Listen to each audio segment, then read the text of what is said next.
it's unnecessary. Isn't still international integrity to turn the tides of tyranny. Why? 'Cause that's the way it should be when we all stand together universally. Close your eyes and imagine it. Feel it as your spirit comes into consciousness. Connect to your ancestors. No matter where you are, you will always have your connection to your country and your ancestors, as your ancestors' spirit will never leave you. Trust in it and let it guide you. We are all brothers and sisters in the global community. Let us unite. Justice, peace, harmony for all. Let's stand up together. Bring your totems to our fire. Let's stand up together and bring that spirit back to life as we place them in the sand. Like the eagle, they're so high. Let's stand up together as our tribes all unite. UNITY spells of unity. UNITY spells of unity. UNITY.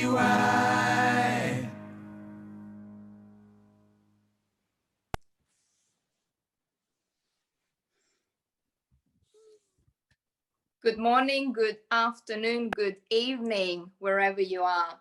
For those who haven't met me yet in any way, shape or form, my name is Irina Morrison and I'm one of the core team members responsible for bringing this grand vision of World Unity Week to life yet another year.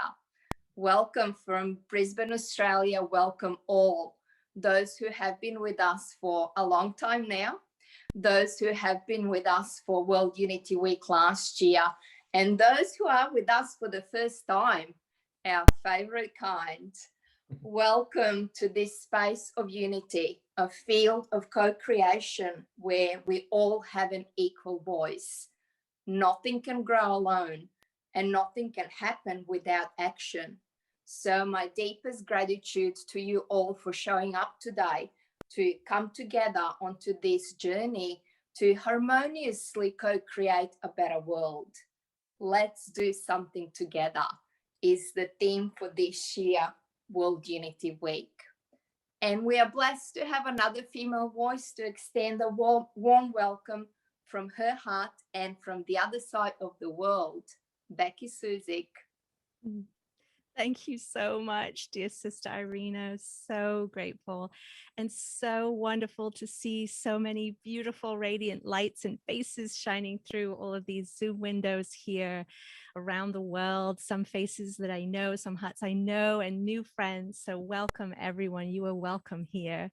I'm Becky Suzik, and I am coming here to this circle from Catawba land in Raleigh, North Carolina, in the United States. And I found my way to World Unity Week last year. And when I joined this collective, I knew that I'd been working my whole life to be part of this amazing team. And during these times, to find ways for each of us to express our gifts feels like the greatest joy of my life, to be in this position, to be able to support all of these voices, all of these amazing humans that find World Unity Week. And we're so glad that you have found World Unity Week. World Unity Week will begin June 19th and go through June 26th this year. And we're calling this, last year was year 0, the reset, the great reset last year. This year will be year 1, we're calling it, for World Unity Week. And we really do, these assemblies that we're going to have for the next 3 months building up to World Unity Week, our intention is that the things that we share, the opportunities and the invitations that we extend, that you seek your piece of the puzzle, your thread that is this beautiful tapestry that will become World Unity Week 2021. You seek out what might bring you joy. What are you curious about? What are you curious to learn? Maybe there's a new skill and you could join the production team. And we invite you to listen today. You'll hear a lot of different information from many amazing humans around the world who are going to share different things that you may be interested in doing and contributing. but I just want to make sure that you don't feel overwhelmed. So I just ask you to consider your joy factor as you're listening to all of this. Find a thing, and you can explore it. We're going to have breakout room a little bit later in our time together, and you'll be able to choose. But there is an abundance of time, an abundance of hearts here who are dedicated to you finding your way to express your gifts. So there's no scarcity here. We're really grateful that we are here honoring the abundance of your gifts and each other's gifts, and we welcome you here. Thank you so much for being here. And it is my honor and joy to introduce John Raymer of Sign Network, who has become my work partner over this past year. It's just been an extraordinary experience to get to know John, and I'm so just honored to introduce you to him. And thank you, John. I'm so great to see you here. Yeah. Thank you, Becky. Thank you, Arena. Thank you, everyone, for showing up. A few hours ago, we had the first assembly for World Unity Week 2021. I will say this, all Zoom rooms are not the same. And this beloved community, this coming together is epic. It is so timely too.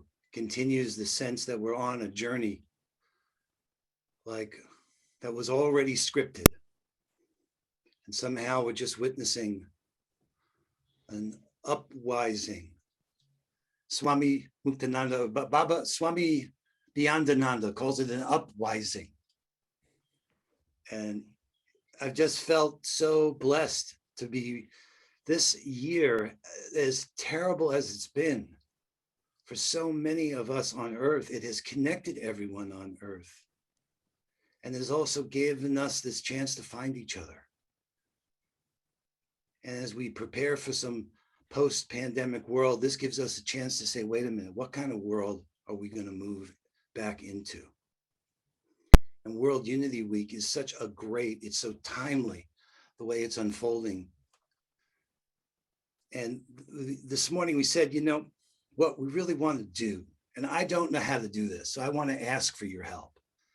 How do we set the conditions, the optimal conditions, for a world to remember and wake up to our unity, to our oneness, to each of our holiness, for all of our wholeness? How can we do that? I know the world is rooting for all of us and wants to see a better world, a reverent revolution, as Patricia Ann Davis says it. And I couldn't imagine a better partner.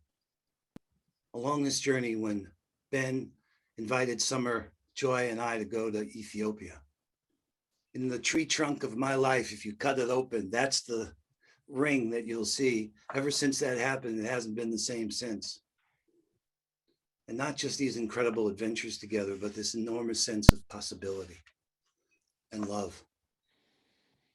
So, I mean, you know Ben. If you don't know Ben, you're going to want to know more of Ben as soon as you hear and appreciate someone who's been so dedicated and devoted to making sure everybody gets recognized and included with genuine love and care, and from such a beautiful family.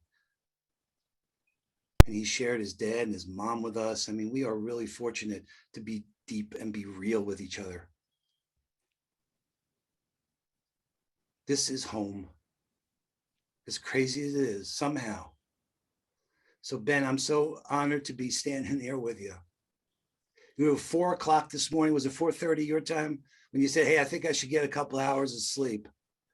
We got another assembly to do. And just, you're the real deal, man. You're the real deal. So it's all yours.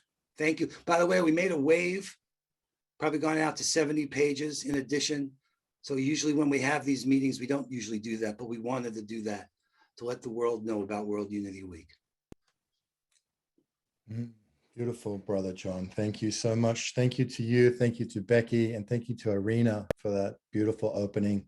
Here we are, and the second of the first assemblies, the PM edition of this first Assembly for World Unity Week. And we're 3 moons away And it's wonderful to see a screen. I don't know if you guys are on gallery view, but just to see this screen of beauty and power and grace that we are as we gather together with this delightful intention to come together to let's do something for this year. It really is truly a blessing and a joy to be with you. And we're going to hear today from some of the co-conveners. We're going to have a couple of blessings to bring us into this circle in a sacred way. Earlier today, we had incredible openings from Indigenous wisdom holders, Pat McCabe from the Dene Nation and Brother Mindahi Bastida of the Oromo peoples brought us into a sacred ceremony, which we're still in together.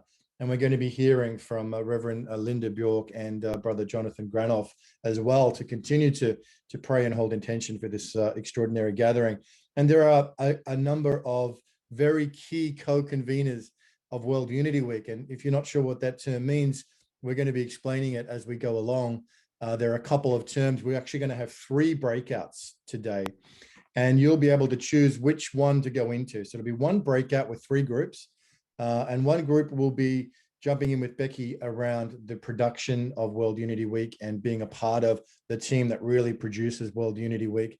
The other breakout will be with Brother John, looking at what it means to steward a room on the World Unity map and a space on the World Unity map, and also to do a presentation during World Unity Week. And the third group in the breakouts will be with me, and we'll be talking about what it means to be a co-convener if you're an organization and you want to be a part of co-convening and putting World Unity Week on for the world. So just to drop that into the space, and then later Becky and John and I will say a little bit more about that. But as we gather today with this sacred intention, it is very powerful and exciting. It was a great assembly we had 4 or 5 hours ago, and excited to get into this one as well. So Reverend Linda Bjork, you are a board member for Unity Earth, founder of the Becoming of Business. You have such a rich contribution to so many of these fields. We'd love, sister, for you to begin us today in a prayerful way. Thank you. Hello, everyone. I'm tuning in from the lands of the Ramapo Lenape Indians, aka Manhattan. And yeah, let's gather together in prayer. For those of you who feel safe and comfortable with closing your eyes, please do so. And we're going to open our hearts in prayer. Holy mystery, infinite intelligence, the field of all goodness that wants to be born.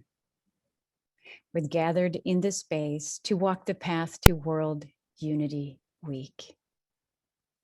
Guide us in joy, wisdom, and your everlasting light. Show us the way of interconnection, inclusiveness, and gentle impact. Lead us steadfast in creativity and with reverence for all life. Fill our hearts with peace and clarity. In a brief moment of silence, help us let go of that which will not serve us on our joint path.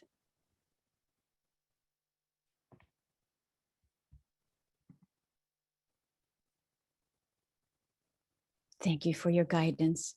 And with that, we say amen, ashe, amin, aho. Amen. Beautiful. Thank you, Sister Linda. Thank you. And we know with the work you're doing with Chief Dwayne Perry and Brother Al, who's here with us, and the extraordinary things that are lining up for what will be the summer solstice and the signing of this treaty between the Ramapo and the Mohawks, incredible things that Brother Al and Chief Dwayne Perry and Linda, you're supporting, as well as the museum, the Indigenous Museum, and then the Becoming of Business and everything else. We know, Linda, that you already are such an essential and enormous part of World Unity Week. We're grateful. Thank you for your prayer. My honor to go to a very special brother, someone who's given his life to really serving the human family and trying to protect it from our greatest danger of destruction of nuclear weapons. Someone who has a very, very deep spiritual lineage and is a spiritual leader in his own right.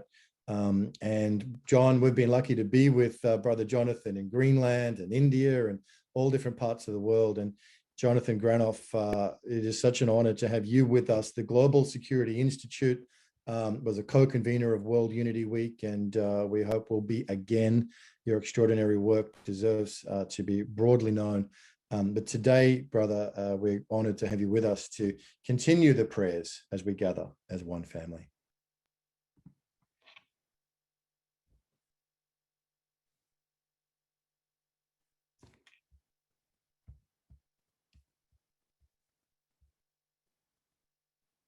Need to unmute you.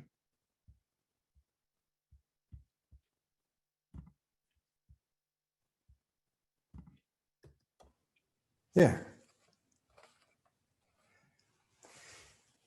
In the name of all that is holy, all that is sacred, all that is real, all that is infinite, all that is without a beginning or an end, and all that is the source of that which has a beginning and end, you and I,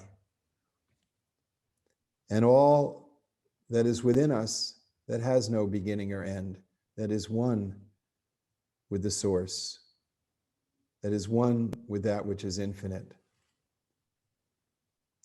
Out of unfathomable love, great mystery, nameless, without boundary, out of great love, you brought all of us into manifestation. And you've given all of us the capacity of responding to that which brought us here, which is the great love, the great unfathomable light, the great blessing. And when we came here, we responded to that love in our mothers. We responded to that. But sometimes we've forgotten. And sometimes some of our brothers and sisters have forgotten and have violated the home that you've given us. They forgot the sacredness of the holy waters that make up our body and polluted it. And we ask you to forgive us. They've forgotten the blessing of fire. And so we're melting the polar ice cap and not melting our hearts. And so please forgive us. They've forgotten the Mother Earth, and they're covering it with chemicals. Forgive us. And they've forgotten the breath of life.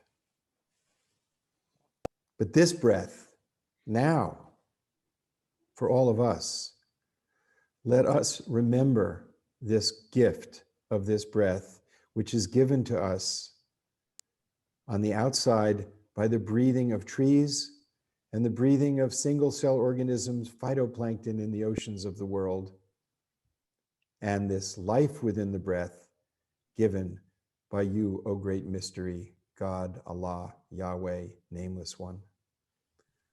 Let us make this breath a breath of remembrance. Let us make this breath a breath of gratitude. Let us make this breath the breath of life. We are those who have answered the call to come together to reaffirm that everything is guided by your love. We are those who are making the journey from the head to the heart. And we ask you to open our hearts and to guide our hands so that we might express not the ways we've forgotten you, but the ways in which we remember you. For you are found in the manifestation of love, the manifestation of compassion, the manifestation of justice. You are forgotten in the arrogance and selfishness of pride and vanity. When the wave bows down, it discovers that it is actually the ocean itself. May we be those who bow down in gratitude and humility and discover that we are one with all other waves and one with the ocean of all being itself. All praises are to you. All praises are to you, for you are the goodness in all of us. And you are the power that is bringing us together and guiding us.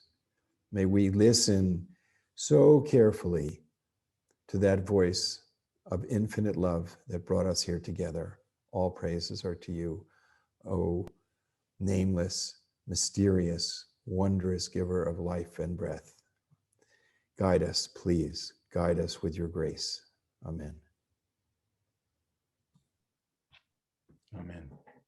Thank you, brother. Thank you, Jonathan. Beautiful, deep, sincere guiding prayer. Wonderful. Well, we have begun the assembly in a good way with acknowledgements and prayers, and we're here gathered in a community of co-conveners. That's organizations and also the individuals that have come together to put our collective heart and mind and energy and talents to do something together. And we have some incredible developments as we sit here 3 months out from World Unity Week 2021. First and foremost, I really want to acknowledge that while everything is done from the heart, and there is no money involved in World Unity Week, it's all free. It does cost money to do this and to put this on. So without the grace of our primary sponsor, we wouldn't be here. And I feel that's important to acknowledge the reality of that and the gratitude that we have to Emmanuel Kunzelman and Laura Rose from Purpose Earth, who have very, very generously stepped forward to allow all this to happen, to allow the teams to come together, to be that core that can work and then spread this beautiful seed across the planet. So Emmanuel, deep bows of gratitude to you and to Laura Rose. We know we're going to hear a little bit more about Purpose Earth a little bit later, but I just wanted to acknowledge my gratitude and our gratitude to you right from the top. It is a journey of the heart and the heart connection. One of the organizations which is very dear to my heart, and I think most people here, is the United Religions Initiative. The United Religions Initiative really was how we came together to do that extraordinary, miraculous event in Ethiopia in 2018. It's also the United Religions Initiative arena that we worked so closely with to do the Varanasi Convergence just in November 2019. And delighted that the shift in direction for the United Religions Initiative has meant that the new interim executive director, Shwamini, is here with us as well today as an ambassador for World Unity Week. Shwamini Adityanda Saraswati is a World Unity Week ambassador, and also the journey continues of this deep, deep relationship between the URI and Unity Earth and all of our networks, the SIGN network across the world. So Shwamini, we would love to hear from you at this auspicious moment. Thank you. Thank you so much, Ben. And thank you everyone for being together today. Jonathan, that prayer, Linda, that prayer, deeply touching. And what a beautiful way for us to begin.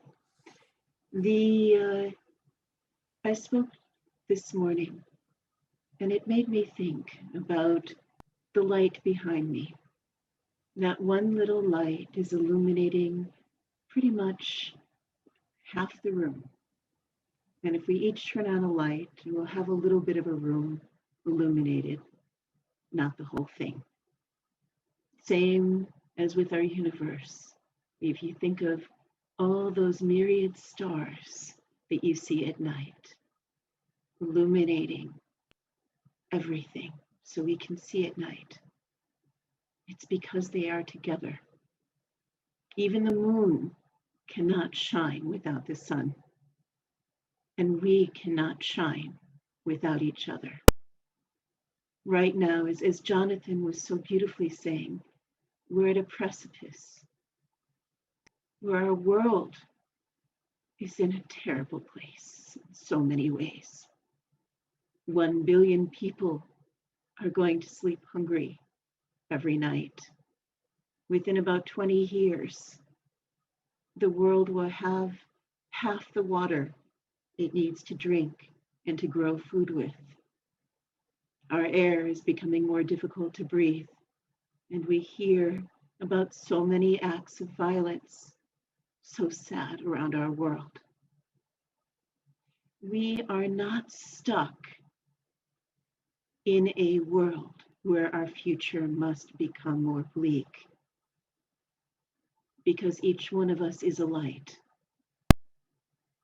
And this beautiful gathering of your beautiful souls together is illuminating the cosmos and can bring great good and great change to the world. I'm so proud to be part of Unity Earth. I'm so proud we're together. And let us stand together, as Ben says, shoulder to shoulder, heart to heart, and realize that world we wish to see, because it is possible through the power of unity. I thank you so much, and I look forward to hearing your beautiful words and to getting to know you more. God bless you. I bow to you all. Thank you.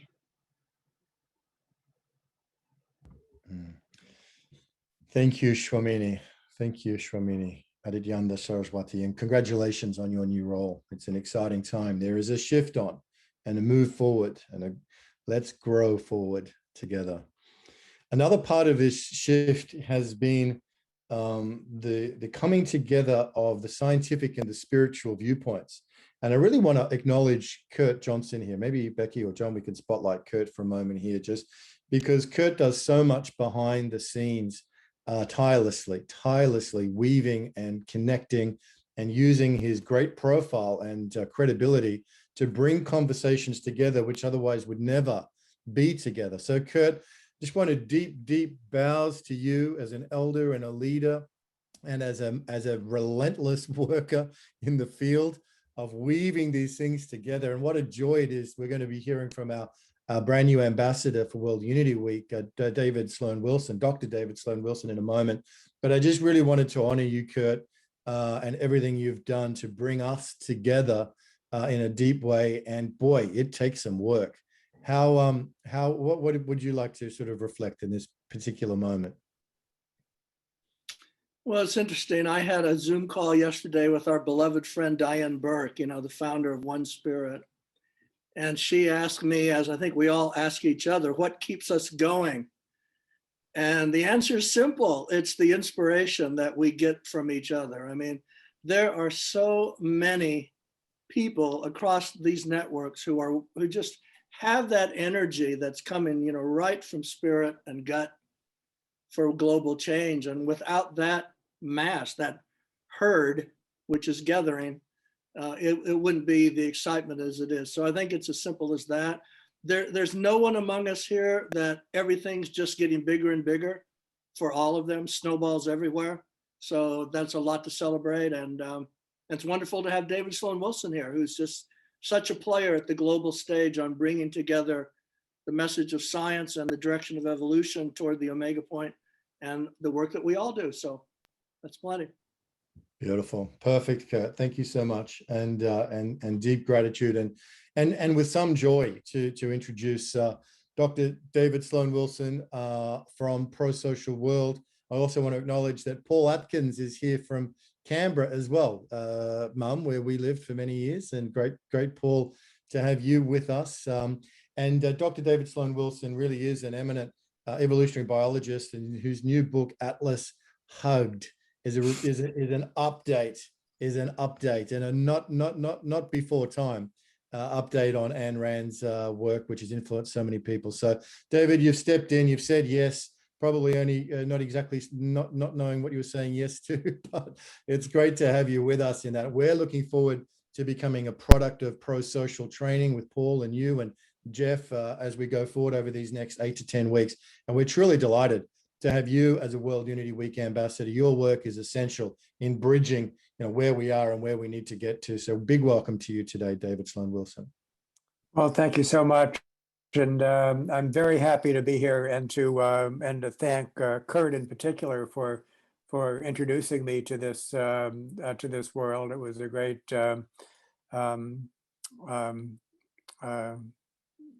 improvement in my life. And what I said this morning, I'll say it very briefly here, is that if we're going to achieve world unity, then we have to weave 4 strands into a strong braid.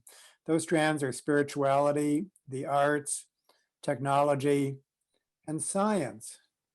We know spirituality is important, of course, that's what we do, and the arts. We can't live without technology. After all, that's why we're here. And science, though, is a latecomer to this. And that is because it has been, until recently, so individualistic.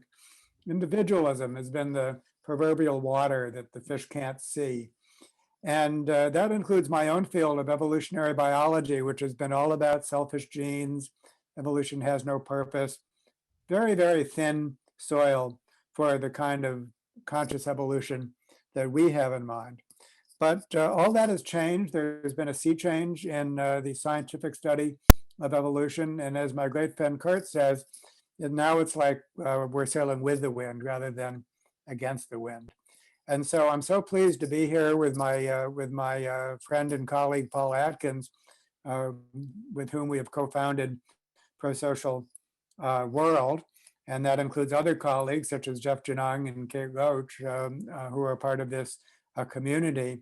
And our that weaving of those 4 strands, I think, is very much in progress. And I'd like to invite Paul, if he doesn't mind, to spend a couple of my minutes just to discuss what Pro-Social is and what we'll be working with the steering committee of World Unity Week and what we offer basically to everyone in this universe to basically to become more cooperative, to become more flexible, to become more adaptable, to work at multiple scales. This is what we hope to join with you to accomplish. So Paul, there you are. Thank you, David. Well, I don't have anything prepared, but I'm delighted to be here with this incredible group of people.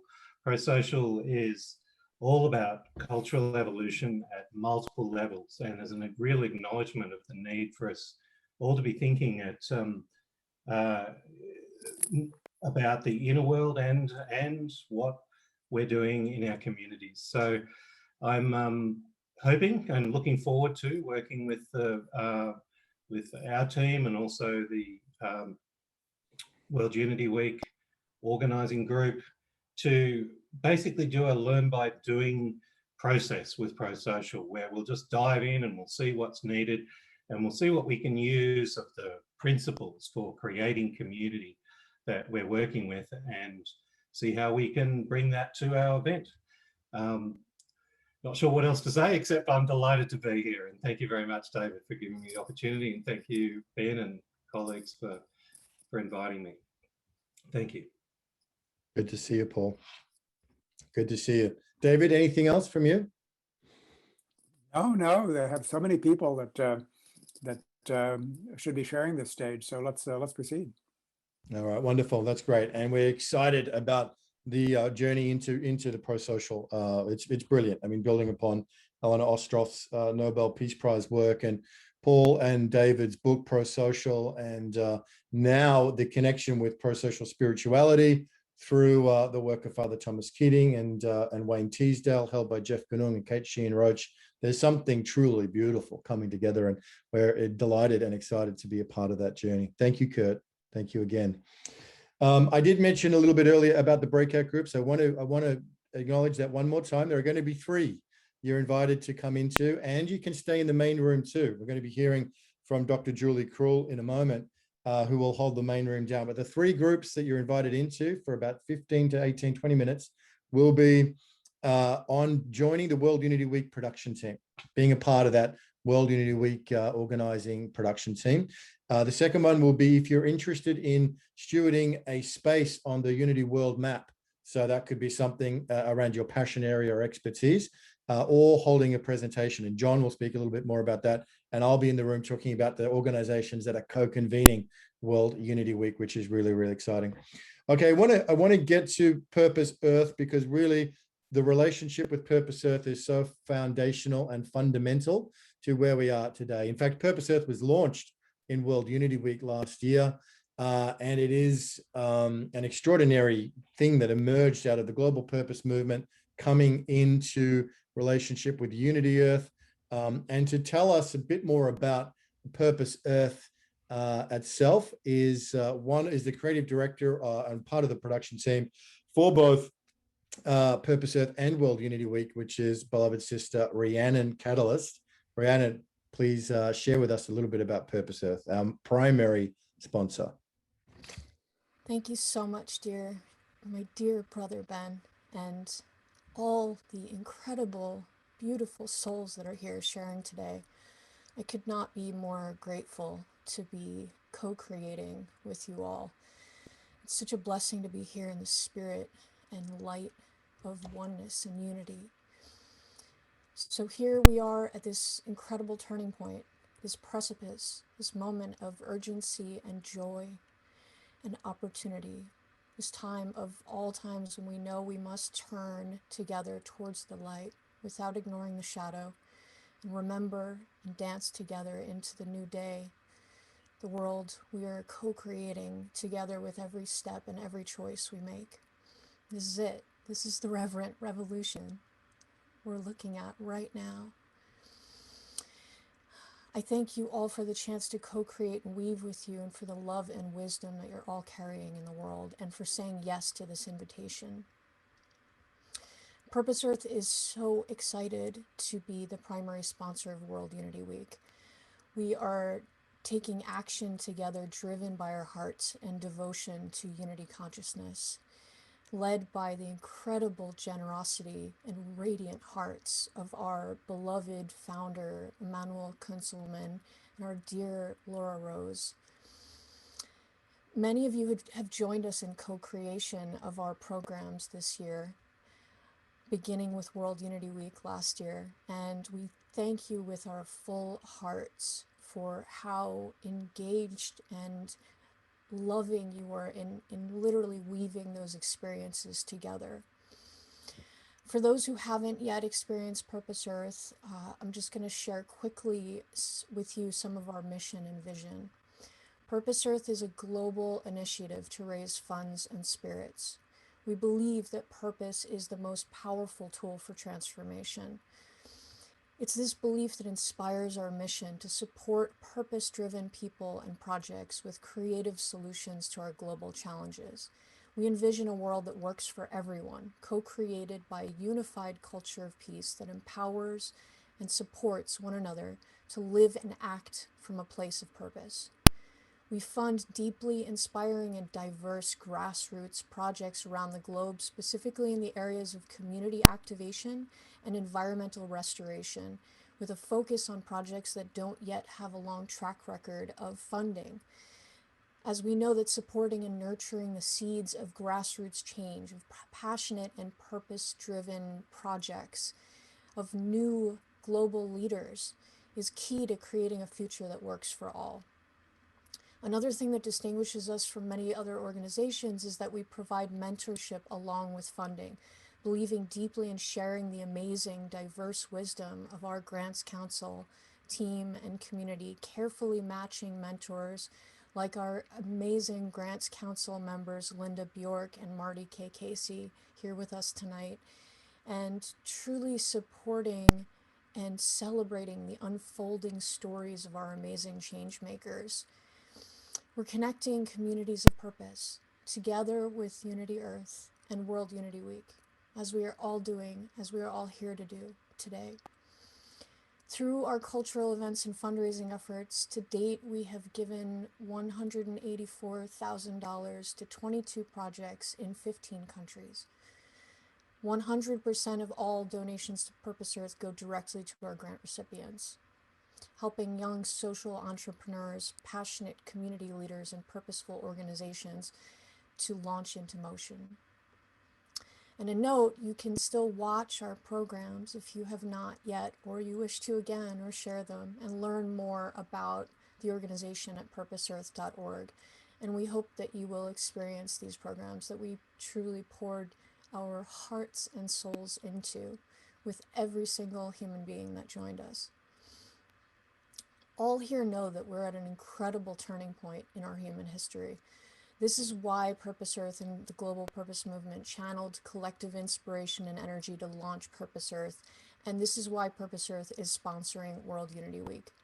We're so excited to co-create programs for World Unity Week again and sponsor this epic convergence of illuminated souls that is this convergence, so we can all be architects and sculptors together of a beautiful place, an interactive celebration and illuminating network of experiences designed to recreate culture and lift us all up.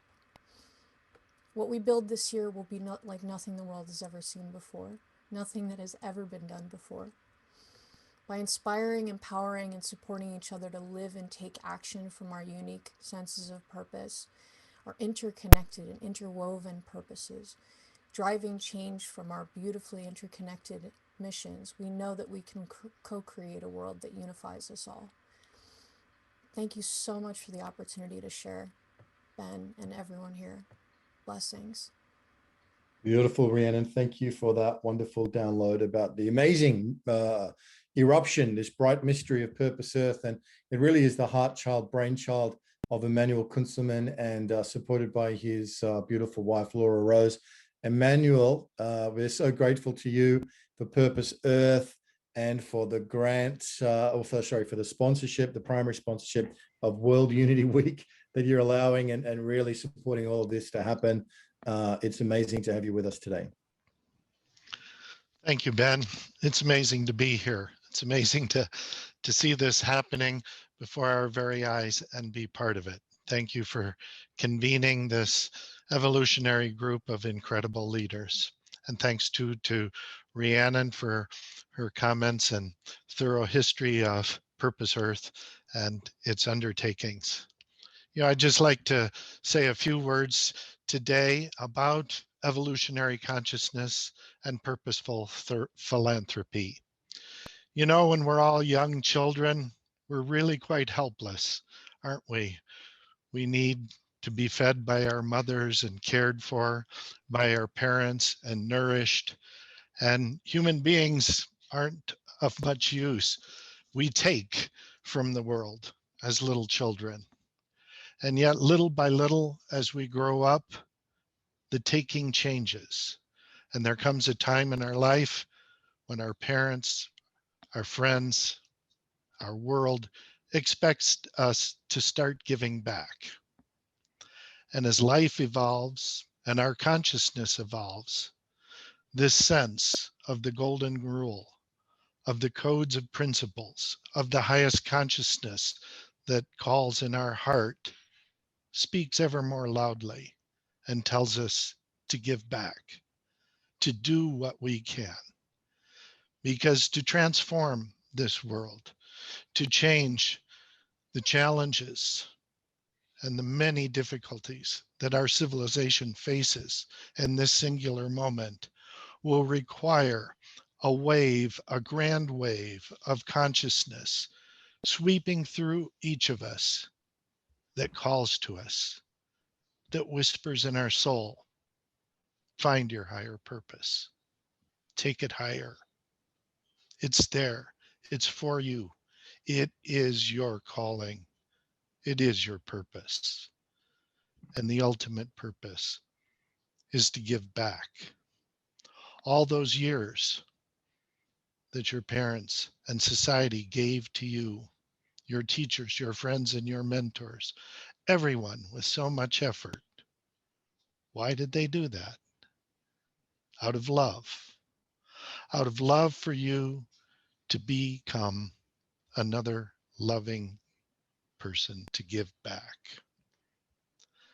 And as life moves on, the longer we live, the more we give, and the more we need to give. And that balances our karma. It balances our purpose.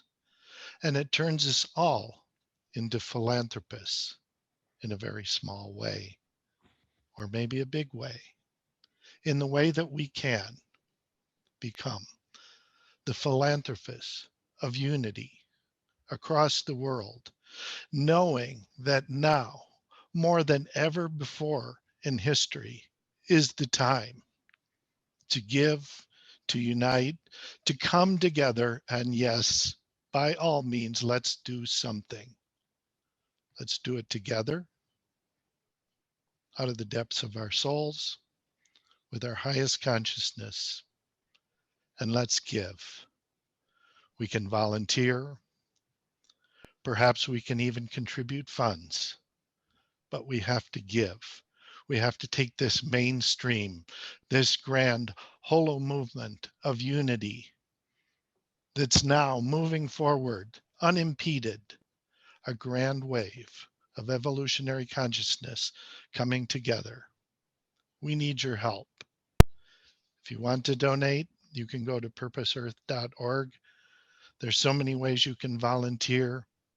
There's so many ways you can give back by being your highest self and committing to it, letting it grow within until you reach that moment too, where you are a grand giver, a philanthropist of your own purpose. Thank you for being with us today. Thank you, Ben, for convening this group. Thank you all for giving us the opportunity to give to this great purpose. Blessings to you all with the deepest love in my heart and from all of us at Purpose Earth. We love you and we're so happy to be here playing in this field together. Many blessings. Oh, Emmanuel, it's so wonderful. So wonderful. Thank you for that inspirational, benevolent, uplifting blessing that you're giving us through your heart, of which the financial support is a manifestation and a very important one. Couple of things. I love the language you're using there, Emmanuel, the evolutionary, surfing the evolutionary wave. I have to go back and see exactly what you said there. It was the grand wave of consciousness. That is beautiful, absolutely beautiful. And yes, we are leaning into this unity of purpose and this purpose of unity. It is such a great union between Purpose Earth and World Unity Week. And let me just say, before we bring in another key person on this, in Lawrence Singer, but let me just say that the freely given primary sponsorship from Purpose Earth, we are also looking for additional co-sponsors. We need a small number of additional co-sponsors, so please be aware of that. And also, this is a beautiful design. All the money that's raised through World Unity Week, because it's free. Everything's free in World Unity Week, so it's a pay it forward model. So we'll have little videos and messages throughout the week saying to the whole participants, if you're enjoying yourself, please contribute, and every single cent will go back to Purpose Earth to give forward to future grant recipients. So this is a very important model that we're a part of, an engine of compassion and this beautiful, perpetual motion of the generosity of love, Emmanuel, that you have originated through your incredibly selfless and generous gift of you and Laura Rose and the whole Purpose Earth team. So World Unity Week is free for everyone. They'll be invited to give financial contributions, and all of them will go forward into Purpose Earth for future grant recipients. And if you're not familiar with the kind of grant recipients that have received that almost $200,000 already in 1 year, go and have a look at purposeearth.org and be familiar with who's benefiting from this. It's an extraordinary eruption on the planet, a bright mystery. And Emmanuel, thank you for gracing us today. That's beautiful. Someone who plays somewhat behind the scenes role for Unity Earth and Purpose Earth and is stepping into World Unity Week to really support this organizing team is Mr. Lawrence Singer. So Lawrence, it would be wonderful just from your Purpose Earth, Unity Earth, World Unity Week, all these different worlds that you are connected to and supporting. We're deeply grateful to you, Lawrence, and we'd love to hear a little bit of your reflections at this moment. Thank you, Ben and Emmanuel and Rhiannon. It's really a gift to be working with Unity Earth and Purpose Earth. I was introduced to Unity Earth by Deborah Moldau, who some of you know. And it's really, it really seems like a long time that we've known each other and worked together. And for Purpose Earth, it's been a year. We have a production team that's, I think there's 8 people that really get together, really work well together. It's It's sort of wondrous, actually. And the council, Rhiannon and I produced together the programs, and for the last program we produced for the change makers, the grant recipients, and we got to meet all the grant recipients and talk to them, and it was really good luck to do that. They're wonderful. Priya's on here now, one of them, an owl as well, and getting to know people and really what they're doing and how they're doing it, and knowing that we're really helping. I mean, we're really serving communities around the world, and it's something that I've worked on and thought about now. I'm old enough to say decades, so I can for decades, and it's very exciting to be moving into World Unity Week and what we're going to do, and we're going to do some amazing things. We want to do things differently that people have never seen before, that really touch the grassroots, really touch the earth, and really create an environment for change. So thank you. Beautiful, Lawrence. Thank you for your selfless service, your creativity. If anyone hasn't seen the Poetry Slam for Peace that took part in Up Convergence and Peace Weekend last year, maybe Lawrence will put a link in it. It's an incredible program full of African and South American and Indigenous, all youth doing extraordinary social justice and environmental work using poetry and Poetry Slam. It was very, very awesome. And Lawrence is a creative director behind that. There's so much genius here, David. If we could just harness it with some kind of program, imagine what we could do. So excited about what's coming online here with the collective genius. And actually, to that point, we're going to hear soon a really inspiring viewpoint from a high perspective about the superorganism that it's emerging here from Dr. Julie Krull, who was amazing on the first assembly. And we'll come to you in a moment, Julie. But I am very delighted as well, just as we are coming to Julie, to introduce somebody who's been a really key partner since the beginning of World Unity Week, back when she was the chair of the Parliament of World's Religions, and is a spiritual leader of high eminence in her own right, as well as a really grounded activist that is doing incredible things through a new organization, being the International Academy for Multicultural Cooperation. And that is, of course, the one and only Dr. Audrey Kitagawa. Audrey, it's a real blessing to have your presence with us again, twice in one day. Must be our lucky day, Audrey, but it's wonderful to see your radiance again with us, and we're so delighted to have you with us. Thank you so much, Ben. And it's wonderful to be with this beautiful community. I see some familiar faces and friends, and hi, everybody. It's so wonderful. And yes, the International Academy for Multicultural Cooperation launched its website just very recently. And we can put the URL in the chat box. So please do feel free to take a look. And we have Jonathan Granoff, who is one of the members of our International Advisory Council. So hi, Jonathan, I see you on the call today. But I love what this convening represents, and that is the cooperative engagement from many disciplines and many people around the world to come together, people of goodwill who want to help create this global transformation through this incredible mobilization. So even though my spiritual mother many years ago told me that no two minds are alike, within the union of our hearts, the sacred place within each and every one of us where love is, we are unified in that. And of course, World Unity Week represents the union of our hearts. And it is this heart-to-heart communication, heart-to-heart being together that will help to transform the world and make it a better place. And of course, we all are working towards a greater peace, greater harmony, and greater understanding.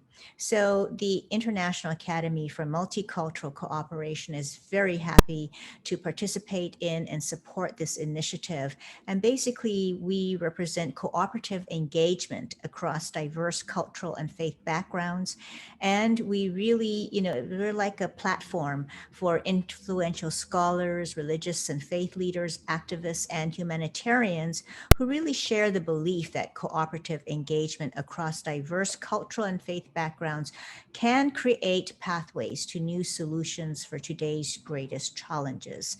And this is the paradigm of cooperative engagement that is really joining all of us together as we feel the press of challenges increasing as our numbers increase as well, and necessarily the complexities grow in the continuity of the evolutionary flow of human consciousness that also challenges us to tap ever more deeply within ourselves to come to that sacred ground of being from which we all arise.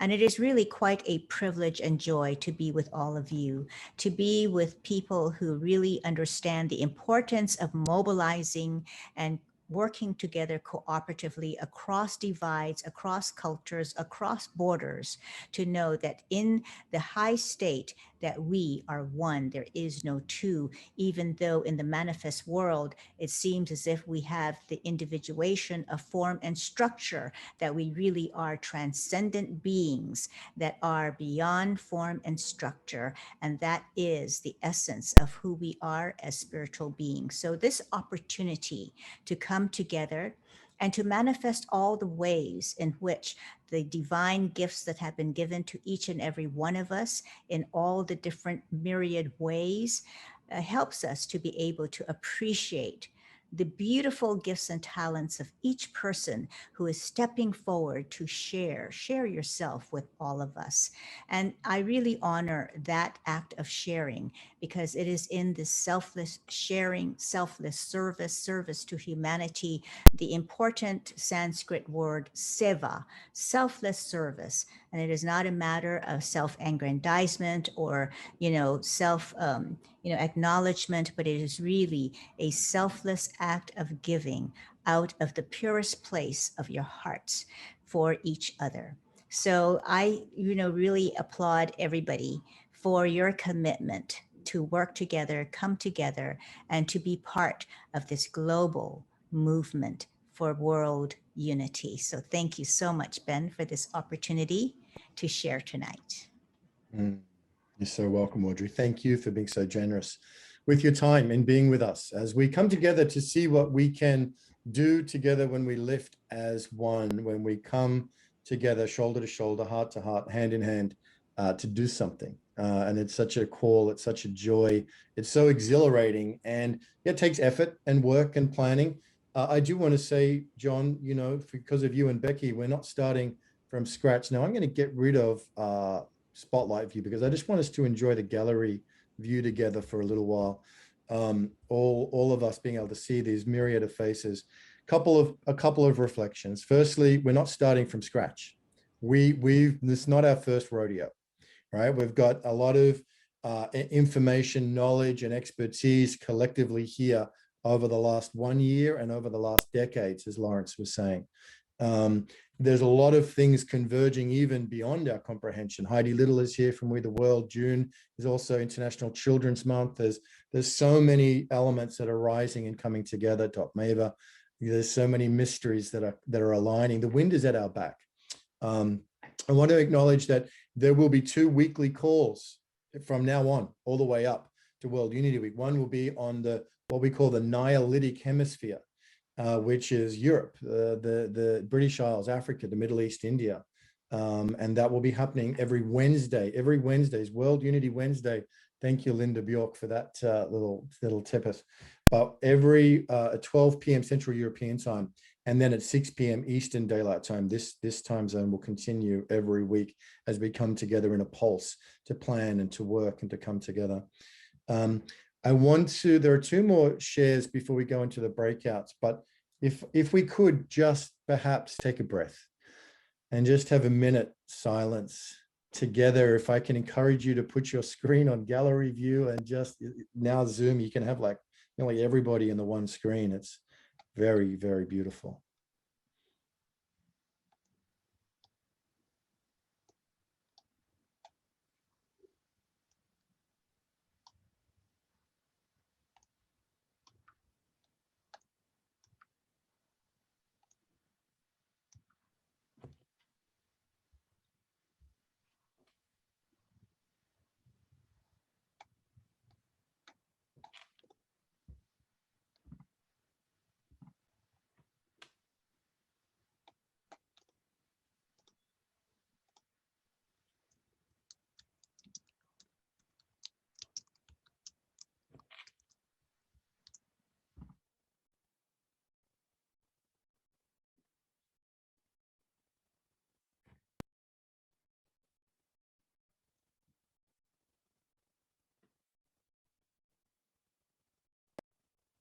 Was it Father Thomas Keating, I think, Kurt, that said silence is the language of God, everything else is bad translation.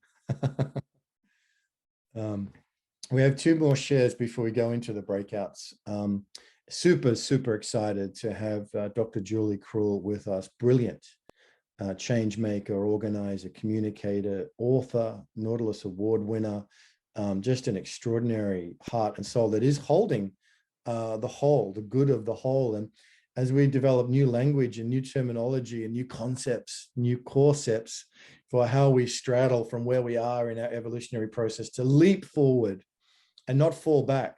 You know, we're talking about this June event being a pretty interesting timing, particularly for North America, as we come out of this extraordinary shutdown. And how do we leap forward and not fall back? This is a very exciting thing. And Julie, you've got an incredible framework of this super organism. This is so beautiful you're sharing earlier today. And Dr. Julie Krull from Good of the Whole, it's wonderful. It's wonderful to have you with us.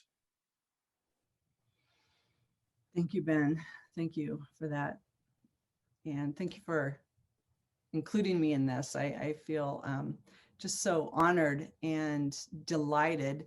And I just want to pull the threads of everything that's been brought to us so far through all of these diverse voices speaking of unity and bringing this through. I want to share a story because there was a time when I felt so lost and alone, confused and frustrated. And I walked outside and sat on the grass and had a conversation with God.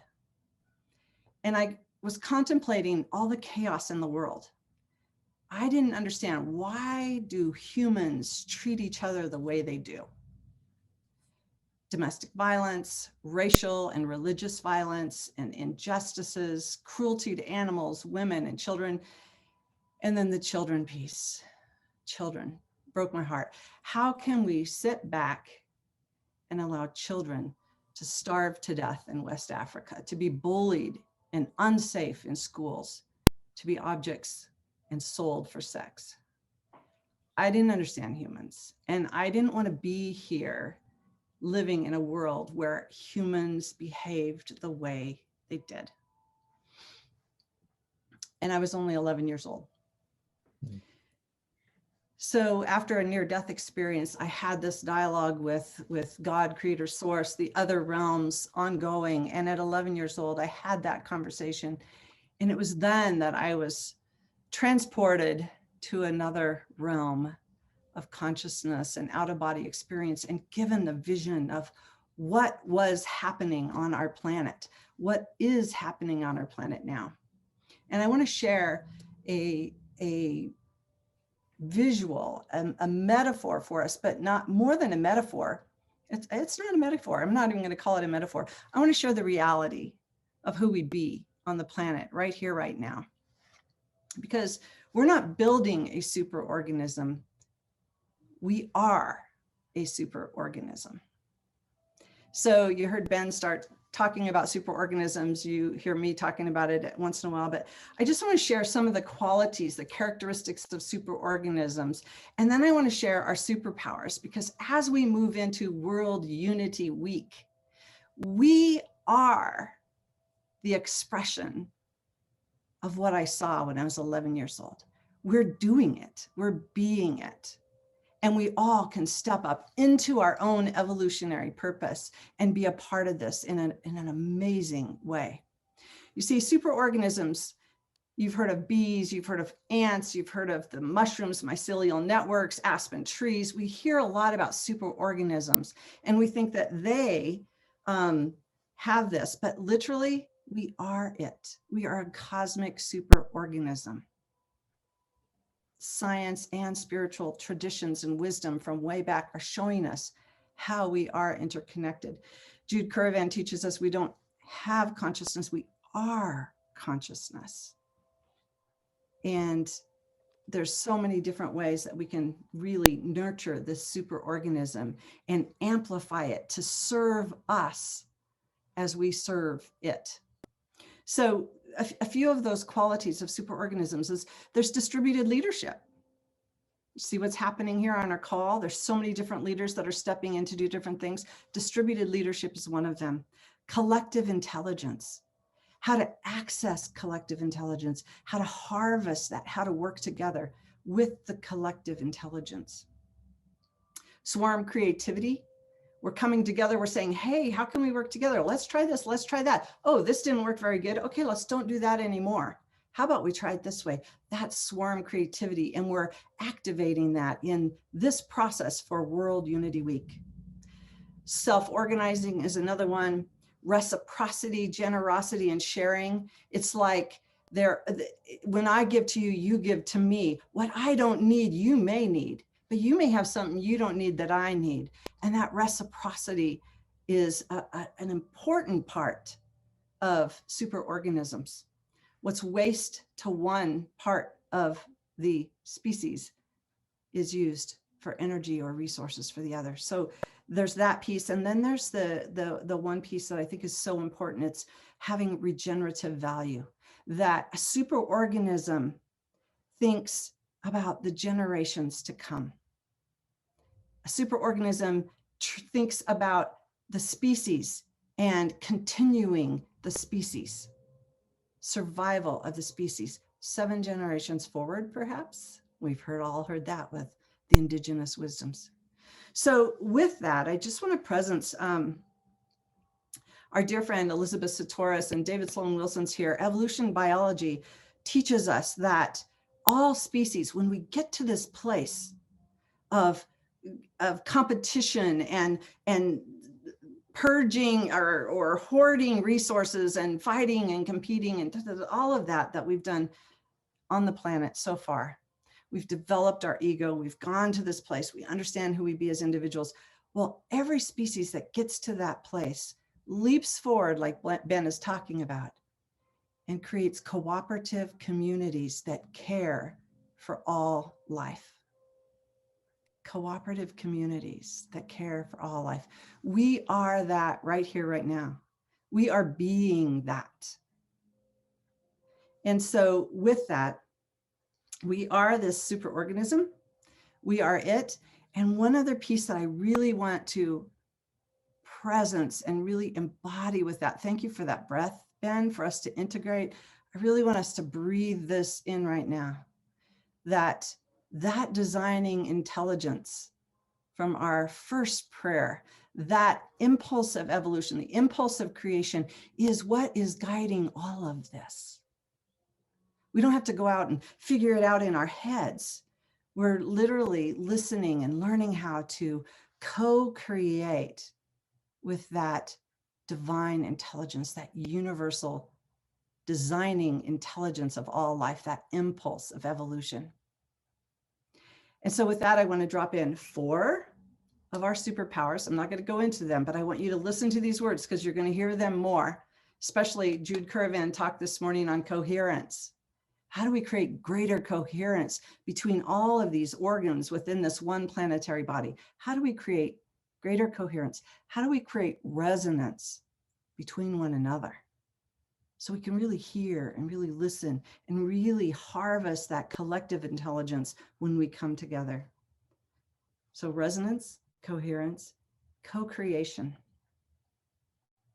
We're co-creators. And I want to just honor Barbara Marks Hubbard in this moment and the authors of the Co-Creators Handbook, Catherine Roski and Carolyn Anderson, who defined co-creation not as collaboration or cooperation, but literally as those who align with that designing intelligence and come together with others in that space and are guided by that impulse. Again, we're using that right here, right now. We are co-creators, and here we be. And then the fourth superpower that you've heard some of us talk about already is being heart-centered and heart-led. Moving from here to here and really tuning into that. So I won't speak more about that, but I just want to leave you with one more piece of inspiration as we move toward World Unity Week, is that we hear about the mycelial network in superorganisms. We hear that there's this, we can literally see it when they take pictures underground of this mycelial network that connects all this life through the mushrooms. And you see this gorgeous thing under the ground. And I just want to inspire us to imagine ourselves as the mycelial network, my soul, our mycelial network, because that's who we be in unity, moving toward World Unity Week. We are that mycelial network. We are already connected. There's no question about that. And now we are bringing to life the vision of what I saw several decades ago when I was 11 years old. We are becoming it. We are being it. So thank you all for being partners with us in World Unity Week. Find yourself in one of these breakouts, get involved, learn more about them. There's going to be plenty to do. And the work does not begin and end with World Unity Week. Here we be, right here, right now. And thank you, Ben, for convening this and bringing us all together, and the whole team for supporting it and working behind the scenes. So thank you, Ben. Beautiful, beautiful. Dr. Julie Krull, thank you so much. And Julie's going to stay in the main room and facilitate a conversation around this big picture, this big vision. I know that Emmanuel Kunzelman's also got the calling to name this nameless eruption of consciousness on the planet, and using the term hollow movement. So between the hollow movement and the superorganism, these other concepts and ideas and structures, you know, we're exploring what this is. And it's really important work at that big picture level. So we're going to be jumping into the breakouts in a few minutes. We'll have a quick introduction from Becky and John, what they are. But before we do, it is a great honor and delight and joy to introduce another one of our World Unity Week ambassadors. And this is the ambassador for Let's Do Something, the one and only Dr. Marty K. Casey from Ungun and from Purpose Earth and from Black Sunday and from you name it, a growing list of incredible fruits. By their fruits shall you know them, we are taught, Marty, and by your fruits we know you. And we're so honored to have you with us in the room. Healer of trauma, and light being, and uplifter of individuals and groups. We're just so blessed, Marty, to have you with us. Wow. Well, thank you, Ben, so much for that fabulous introduction. It is such a pleasure and an honor always to be here with everyone, with the Unity Earth family. And I'm almost speechless today, and I'm speechless because I've had an opportunity to be a sponge. So coming in and just listening and hearing and feeling all of the things that will take place on World Unity Week. I'm excited. I can't believe that it's been almost a year since I had an opportunity to meet everyone, because it feels like it's been a lifetime. At least I know this year that everyone has been what I've been missing in my lifetime.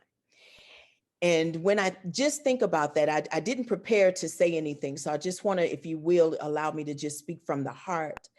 When I think about being a Black woman in America, specifically right now in 2021, there's so many times that I wake up and I wonder, what's next? What's what might happen to myself, to my community, to those that I love, my neighbors, my family, all those who look like me, all those who don't look like me, but all those who I share a common bond with, and that is love.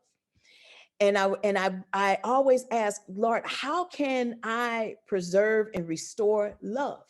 I'm even wearing a shirt right now that says, believe in love, because almost everything that I try to do and speak and create, I know that love is the answer. It is truly the agent, the healing medicine that we need. And if we could just bottle it up and give more of it freely, we would automatically feel that self-love rising, and we will even see all the things that bring so much burden and hardship to us on a daily basis. We will see it dissipate. Love is key. And so because I sit in a space of healing and I work with others so many times to deal with their hurt and pain and their trauma, and even right now as we think about that, and I don't mean to bring a cloud over this beautiful sacred space, but I have to, when we talk about doing something, what are we doing it for? So I have to be that person to bring the reminder that we're in the middle of a pandemic still, COVID. We're still in the middle of a trial of George Floyd. We're still in the midst of taking those or finding those who basically disrespected our Constitution and our Capitol, the insurrection.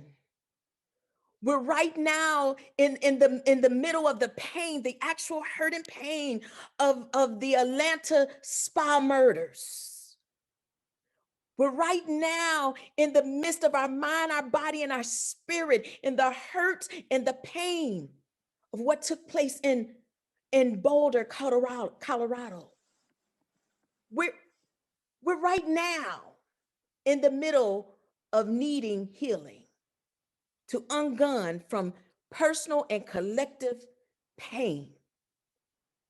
And how do we do that? How can we be there for each other across the globe or next door or right in your own home? Do you understand? So I just want to right now, I just want to encourage everyone because I was talking to Dot Maver earlier today and it hit me. I said, Dot Maver, just like we are tracing COVID, we're doing COVID tracing, those who may be infected by someone who has been affected with COVID. I want us to do some trauma tracing.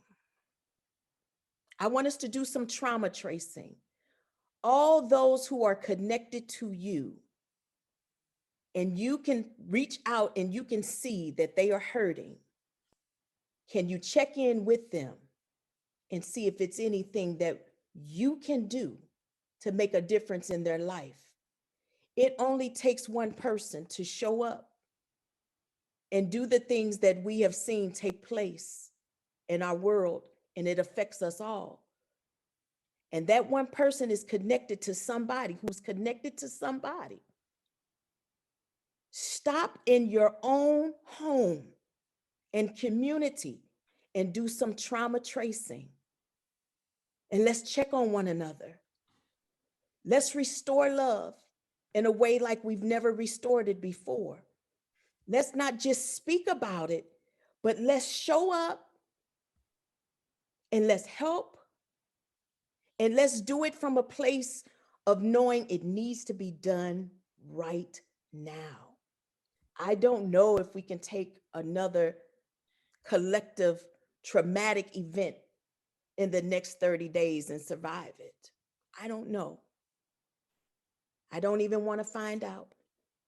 So what I want to do, I want to get ahead of it before something else happens. Can we do some trauma tracing today? And check on those that we love. Somebody's going through something that they haven't even told you about. And they're showing up every day smiling like everything's okay, but it's not. You never know the minute or the hour as to when a person may reach their breaking point. So I want to encourage us all as we are building for World Unity Week. Can we show up and be for someone else right now, just in the world today? Can we do that? I believe we can. And the last thing that I want to encourage everyone to do, because you know, I don't come forward to do anything where the arts is not out front, because I believe that that's a universal language, the arts of all discipline.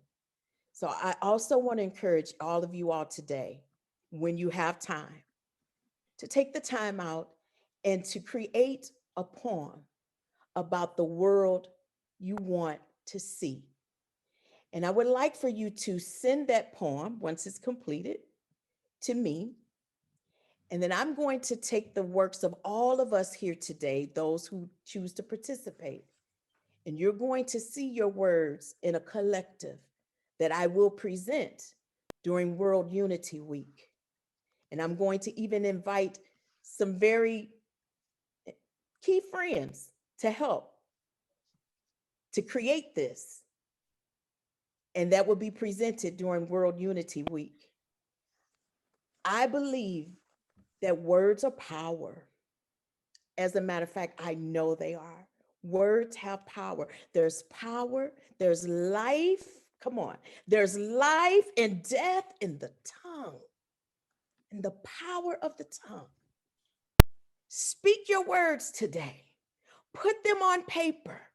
Send them to me so that we can create this collective. And let's together be powerful and make the necessary changes around the world. See you again in World Unity Week.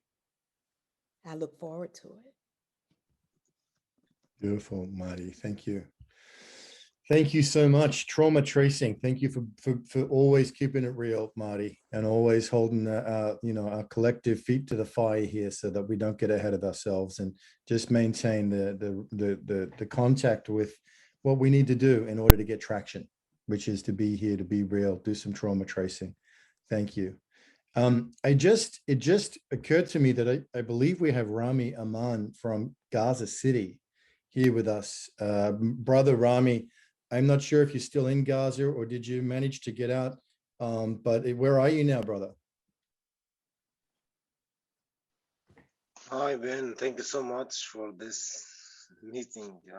I feel so happy to listen from all of this world. And yes, world should be more unity. I'm still in Gaza, but I'm trying to leave out of Gaza. I'm still fighting with the securities here. They until now restricted me from traveling, but I'm still in Gaza.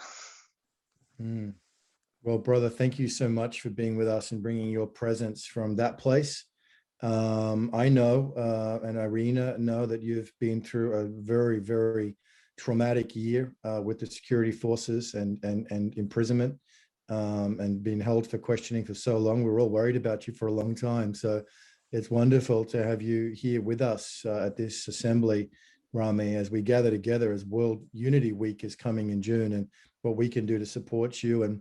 And you're working with activists and artists in Gaza to be a light and to be healing and to be hope for the people there and the youth. So yeah, we're very honored, brother, to have you with us today. Thank you for being with us, and we look forward to walking with you and working with you more.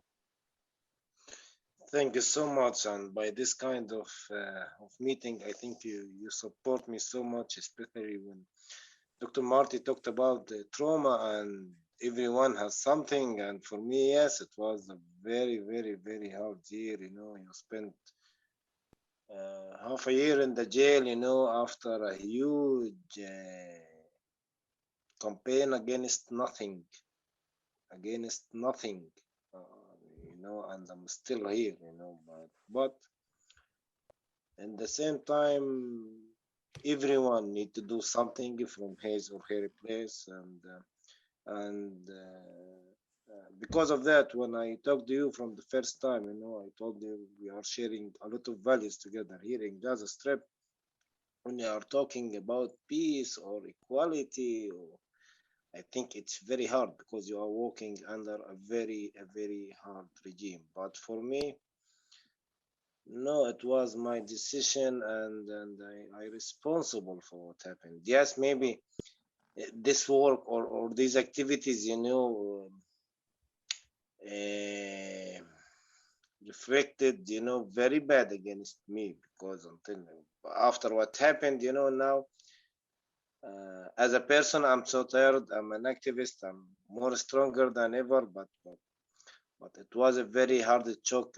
I missed a lot of things. I missed my wife. I missed my work. I missed everything. Everything. But I think it's just a period of time. And I will pass this kind of challenge. And I should also, standing up again. And for me, all the time, I'm seeing that my strongest, coming from my friends, my partners, and all over the world, without any kind of nationality, without any kind of religious, without any kind of background, human to human, people to people. Because of that, I'm believing in that. And inside the jail, it was hard for me to convince the investigator that there is no Mossad behind me, there is no Ramallah Mukhabarat behind me, there is no one using me as a secret agent. I'm not transferring any kind of information. And in the same time, we have thousands of human rights organizations in this world. Who's care? Nobody. We have hundreds of organizations calling for peace and for democracy and for human rights. Nobody cared. But who raised the case of the voice of my case? You and Irina and all of my great friends. Yeah, everyone do good something from his or her place, and then my case was the top news and all of the international media. And thank you so much to give me this chance, to share with you. And I'm totally standing with you 100%. And yes, let's do something from our places. Let's do something. Brother, it's really a joy, delightful to see you out. And this is going out on Facebook, so just be aware. I don't know if that impacts you in any way, but just to be aware of that. Look, if World Unity Week is successful, John and Becky and Irina and everybody, then it will lift up Rami and what he's doing. It will be of a benefit to the peace work and the unity work and the healing work and the activation of the artist community and the peace-loving people of Gaza. If we do this right, Rami, it will be a blessing and a support for you. So I'm happy that you're here. I'm grateful to be walking with you. I know Irina will be emotional to see you here as well. And yes, let's do something. Let's do something. Let's get into some breakouts and start this process of really walking this walk together. So Becky, please come and tell us about the breakout that you're going to be hosting. We'll hear from John, a few words from me, and then we'll get into the breakouts. We have a very special musical experience on the other side of that. Becky, over to you. Thank you so much, Ben. So I'll be in the first breakout room, and in a couple of minutes, you're going to have a screen pop up, and I'll come back and tell you how to navigate that. But the first breakout is going to be for our production team and our World Unity Week team. And I'll be sharing an invitation for different opportunities, different things like learning how to be a Zoom host. If you are interested in Zoom hosting, all of our, many of our events actually get streamed live on Facebook, including this one. And we'll teach you how to do that. So if you're interested in that, stream keeping on Facebook and also working in the hub, we have a dedicated Zoom room throughout the entire week that we'll be together. That is called the Hub, and it stands for Here You Belong.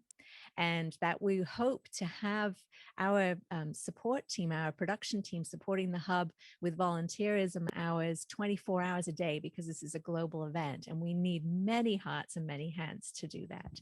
And lastly, we need some support, or actually two things, is translators and public relations and communications. So there's a couple of other things that I'll share in the breakout session, but come to room number 1. Thank you, Ben. John, I throw to you, friend. Yeah. All right. So second room, if you're interested in bringing your gifts to World Unity Week and making an offering in the form of a presentation, and we'll talk about the different kinds that means, or if you even see the opportunity in stewarding a number of presenters inside one of these convergence rooms and be a room steward, then this is the breakout for you to come to. And just in a second, I want to acknowledge this great folks in this room. I will not probably get to speak, but I see Richard here from Ubiquity University and Humanity Rising, and so many good folks are really rooting for us to all come together during this remarkable convening. So come if you want to talk about being a presenter or being a room steward, and thank again everybody for showing up. And I pass it back to you, Ben. Beautiful. Thank you, John. That's right. So I'm going to be talking about co-convening organizations, co-convening. And a great example, I think, as John was saying, is that there are going to be a lot of people that will do all of the above. So last year, one of the best examples we had was the co-creators convergence, which was Noel and Bob and Kathy Mason, a bunch of others. There's a group that said, yes, we are doing this together. So they co-convened World Unity Week. They stewarded an entire room of content. They programmed the content, promoted the content. They had Marion Williamson and many other luminaries in that. That's the kind of thing that a room steward, John, or a co-convener, that was a great modeling of, we're leaning in and doing this together. So we're going to be talking about what it means to be a co-convening organization in Breakout 3. And if you want to stay in the main room, Dr. Julie Krull, maybe Emmanuel Kunzelman and a bunch of others will be holding a conversation about this grand vision, the big picture, the emerging evolutionary wave. And then the 3 breakout rooms will be open now. So we'll be in there for 20 minutes. We'll close them after 20 minutes and we'll come back. We have a real musical treat on the other side of that. So enjoy the breakouts and we'll see you very, very soon. So beautiful. So what you're going to do is you're going to, a window probably popped up for you if you're on PC, that's letting you see all of our names of everybody. Wow, look at everybody here. Amazing. Scroll past all of our names. We'll past you too, Zachary, at the bottom. And then you'll see the 3 rooms. And beside the names of the rooms, we have the join button. You click the join button and then you'll go and meet us in the Zoom room. If you want to stay with Dr. Julie, you don't need to do anything. You can just do later. And if you're interested in more than one room, don't worry. There'll be more assemblies. There'll be more ways for you to learn about the other aspects of what we're offering.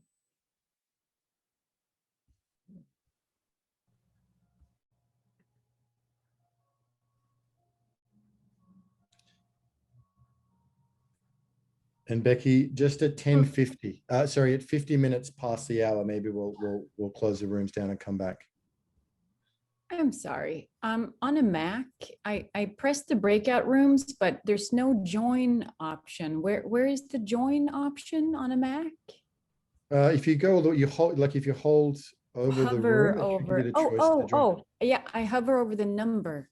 Yes. Oh, awesome. Or let's see. I can also, as the host, put you into a room if that's helpful, Linda or anybody else. Linda, do you want me to put you in a room? You've gone. Hey, Anybody Rich, else need help? hey Yes. Ben, would you put me in a room? I'm frozen on my screen. Sure, Richard, which room would you like to go into? Number 3 with you. Yeah. The co-convene is awesome. Yeah. Yeah, and I'd like to join you also, Ben, in number 3. Wonderful, wonderful, wonderful, Rick. That's great. We can talk about that collective press release. Exactly. I can't see the rooms. If you scroll all the way to the bottom? I know. This happened to me earlier, and I've got to the last name is Tex Albert, and there's nothing after that. Okay. Sorry, I can't see you popping up. Is that Janice? Yes, I'm sorry. Which room would you like to go into, Janice? I was going to go in your room. Okay, great. I'll pop you in there. Anybody else? Everyone else is good? Can you put Lolo Lesser? Can you unmute yourself and let us know where you want to go? Hi, I'd like to go in number 2, please. Okay, Lolo, I'll put you in number 2. Wonderful. Hi, Ben. Hi, Ben, love. It's Karuna. Hey, Karuna. Hey, can you put me in number 3, please? Absolutely. Thank you. And Ben, put me in there too, because I don't see the options to join rooms either. This is Okay. Kurt. Yeah, Ben, me too. It's Lawrence, me too, room 3.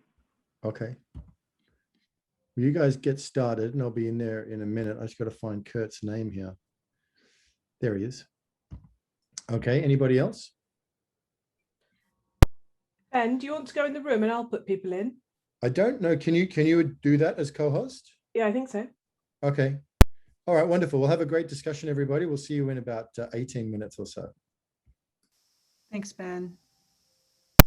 And thanks, Priya, for volunteering to do that and holding that task. If anybody else is, feel free to unmute yourself or wave. We do have 27 people left in this home room, so just make yourself visible or audible if you want to move. But I just want to open this as we're holding space, and Emmanuel, feel free to jump in. Ben invited you to do that, but I just want to present a question to the field and see what emerges. So feel free to unmute yourself, and I'm going to let one more, thank you, Priya, you're doing the tasks. See what wants to emerge in this room with the conversation, with the dialogue. And that question is, what support do I need or can I offer for the emerging superorganism? What support do I need or can I offer to really manifest this in visual form that we all can go, oh, look at us. The whole can see the whole. So what do you need or what can you offer? What are those needs and resources? And with that, let's just open it up and just delight in the dialogue. Anyone?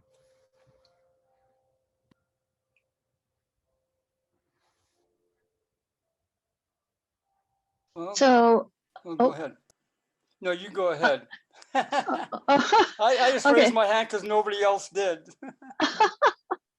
So I have both Colors in Motion and the Flags of One Family to offer. I have no idea how to integrate it into the whole gestalt here. And I just feel like Marty Casey has a cluster of wings, 12 wings that she can be using, and that I have given to her as a gift. And I've given Becky a cluster of wings. So we have a few people to be able to do this. I'm funding it myself. And ultimately, I'm wanting to get an organization to take this symbol on because it's far bigger than what I can do. And it's really, it's a beautiful symbol that actually speaks to all of the words that everybody has been using, both in this morning session and this evening session. And so I'm just putting that out there in terms of what I have to offer, but I don't know what the next step is for that. Great, thank you, Linda. And we don't need to know the next best step because we're being informed. So thank you. Let's all just put it on the table and allow this impulse of evolution to work through us. So thank you for even mentioning that. So let's try to keep our shares short. You did perfect, Linda. Like Linda was short and just brought that in, and then we'll have room for more people to presence themselves. Jonathan. How short? With you, should I put a timer on right now? Yeah, I'll abide by whatever you say. I understand what it is to chair. Yeah, a couple minutes is good, and then we can all jump in. Okay. Not all of us, but most of us. Okay. There's a great deal of awareness of the threat of climate change. There's a great deal of awareness that's emerging on the need to have health in the oceans. And the pandemic has emerged, making many people realize that public health doesn't have a passport. I did an article in Newsweek early on about the subject, that the virus doesn't, and that we should be approaching the vaccine as a global public good, very much in the way Jonas Salk, when he was asked who owns the patent to the polio vaccine, he said the people do. You can't patent the sunlight. So there was global cooperation, even at the height of the Cold War, in addressing polio and smallpox as well, behind the scenes. But presently, the hurdle of pursuing security, threatening annihilation with nuclear weapons, spending trillions of dollars without public debate, presents an insurmountable barrier to the progress that relies on cooperation to deal with climate, oceans, pandemics, and a series of other global issues. So I'm the president of an organization called the Global Security Institute. And as recently as a decade ago, and decades before that, we were able to convene the key diplomats of middle power countries with the leaders of the non-aligned countries and the P5 on the issue of building a bridge between the maximalist demands of the non-aligned countries, the about 160 countries that have forsworn nuclear weapons, and the P5, the United States, Russia, China, the United Kingdom, and France, that are the guardians of the planet under the doctrine of strategic stability, each day threatening annihilation.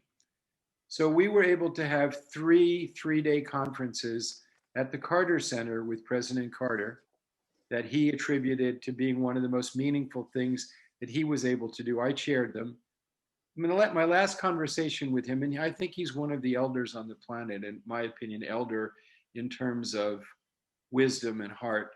And he said, "When are you coming back?" And I said, "As soon as we raise some money."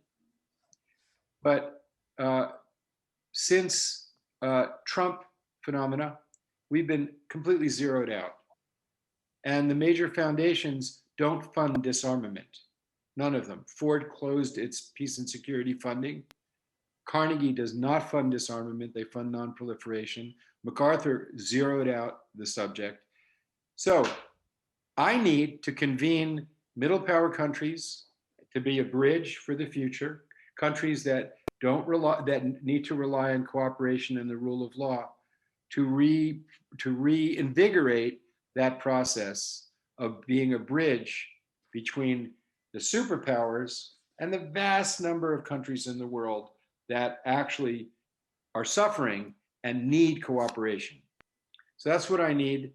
What I can bring to the table is I'm also the representative to the United Nations of the World Summit of Nobel Peace Laureates. I didn't have that hat, when we did this process with nukes, but I can bring the Nobel Peace Laureates to the table on that issue, and I need money to do that. And I'm not focused on raising money. I'm not focused on, I don't have an edifice complex because I'm more concerned with the movement. So that's what I consider this to be critically important, because as long as the economic, intellectual, and ideological resources are spent legitimizing threatening to annihilate all human life on the planet in an afternoon in the pursuit of national security, the level of cooperation that we know we're capable of as a species, that we know wants to be born spiritually, won't be realized. And that's what I'm focused on in my practice. And I'm usually the only person in the room who thinks in the way that we think, which is by not thinking.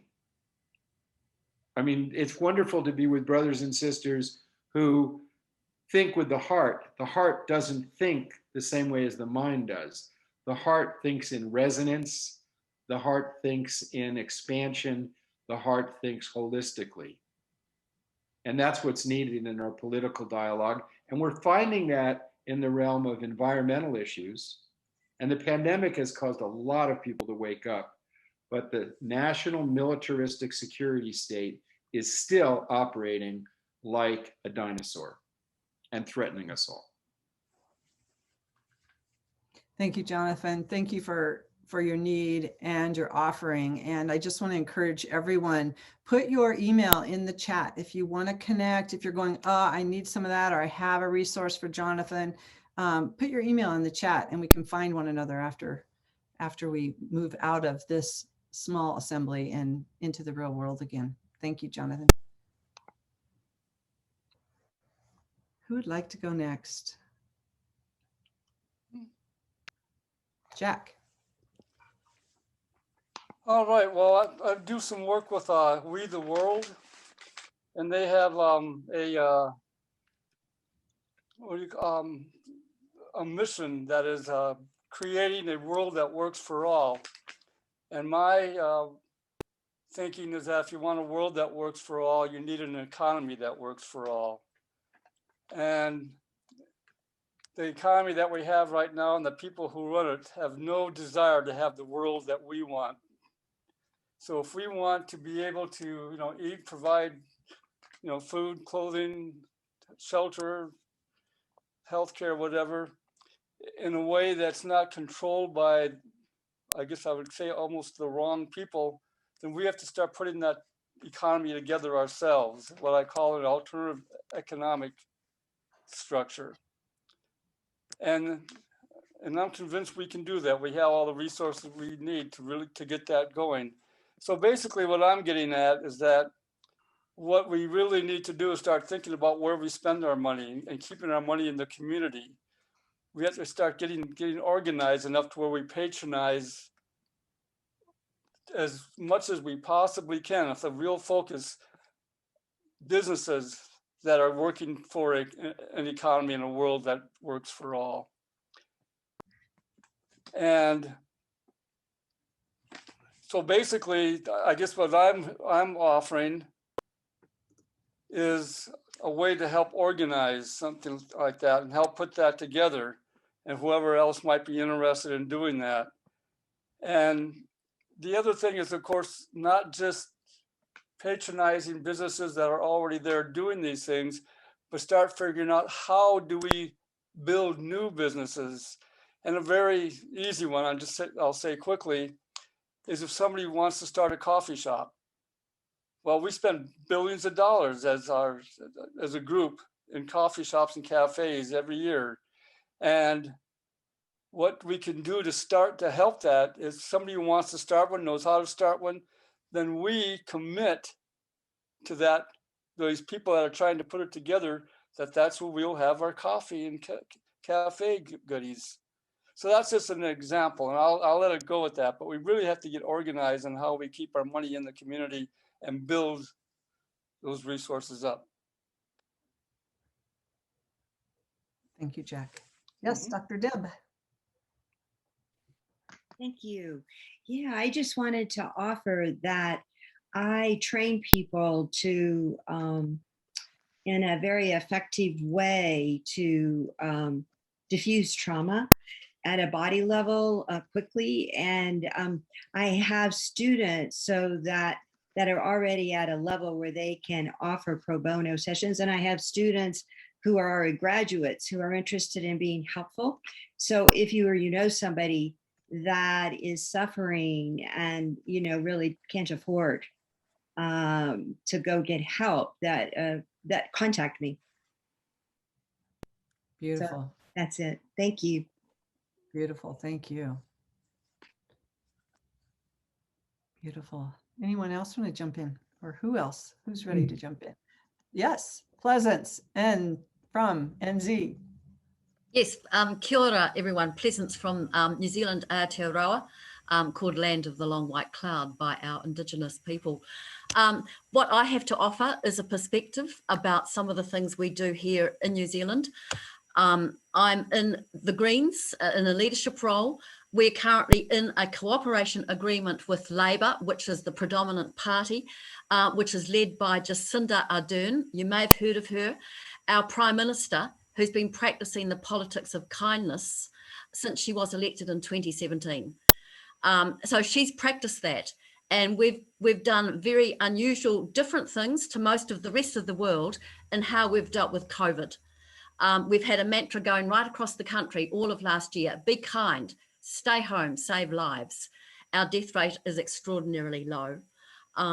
So I offer a model of what can be done, part of what I also want to bring to this table, picking up the thread around economics, is that at the end of 2019, through the Greens' influence in government then as well as now, we have a living standards framework that's used by our Treasury to analyse everything in terms of its, not only its financial impacts, but also its impacts on people, its social impacts, and its impacts on the natural world. And recently, our longest navigatable river was designated as having the legal status of a person. So we have someone who stands for that, a body of Maori people that work with a particular part of government to make sure that its legal status, its personhood is honoured in the waters of that river. So I offer examples from New Zealand, tiny country at the bottom of the South Pacific. We are ahead in time. We are like, you know, we're 2 hours in front of Australia. We are ahead in time, and we're kind of doing it that way too. So I'll put my name in the chat. I'd love to hear from anyone. Okay, thank you. Could I say something about New Zealand, please? Yes, please, Jonathan. New Zealand's probably the only country that has properly addressed the trauma of genocide against Indigenous people. That actually went through a national owning up and embracing and transformation. And it's an example in that regard. It's also an example in that it was one of the first countries to actually really bar nuclear cooperation. Our submarines can't go there. And New Zealand was instrumental in creating the Treaty of Rarotonga, making the South Pacific a nuclear weapons-free zone. People don't realize there are 5 nuclear weapons-free zones on the planet, making Africa, Latin America, Southeast Asia, all nuclear weapons-free. It's not in the American media at all, but New Zealand was a leader in that movement. So this is not some self-serving announcement. It's for real. New Zealand walks the walk. Yeah, yeah. And one other thing, we were the first country in the world, apart from the state of Wyoming, to give women the vote in 1893. So that's another factor, I'd say, just to put into this mix. And thank you for the acknowledgement, Jonathan. I want to just have us pause and really feel the magnitude of our diversity and how we literally need each one of us to step into our evolutionary purpose and weave this thing forward. And we are weaving the net. Ben and I were talking about the leap. I have a coaster over here, leap and the net will appear. We're literally weaving this net so we can all leap knowing we've got each other's back. But look at the beautiful diversity here. We each have our own piece to do in this emergent new world. So thank you all for serving in different ways. We have maybe 3 minutes here. Someone else want to jump in? Peter.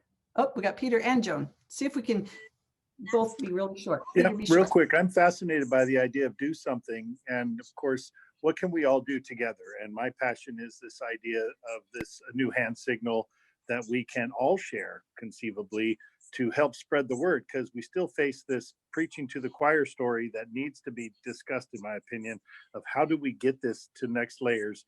And for those who don't know, real quick, we used to think we were separate. We are remembering that we are all one. And from that place, we can create peace and unity on the planet. It's called the unity sign. It goes like that.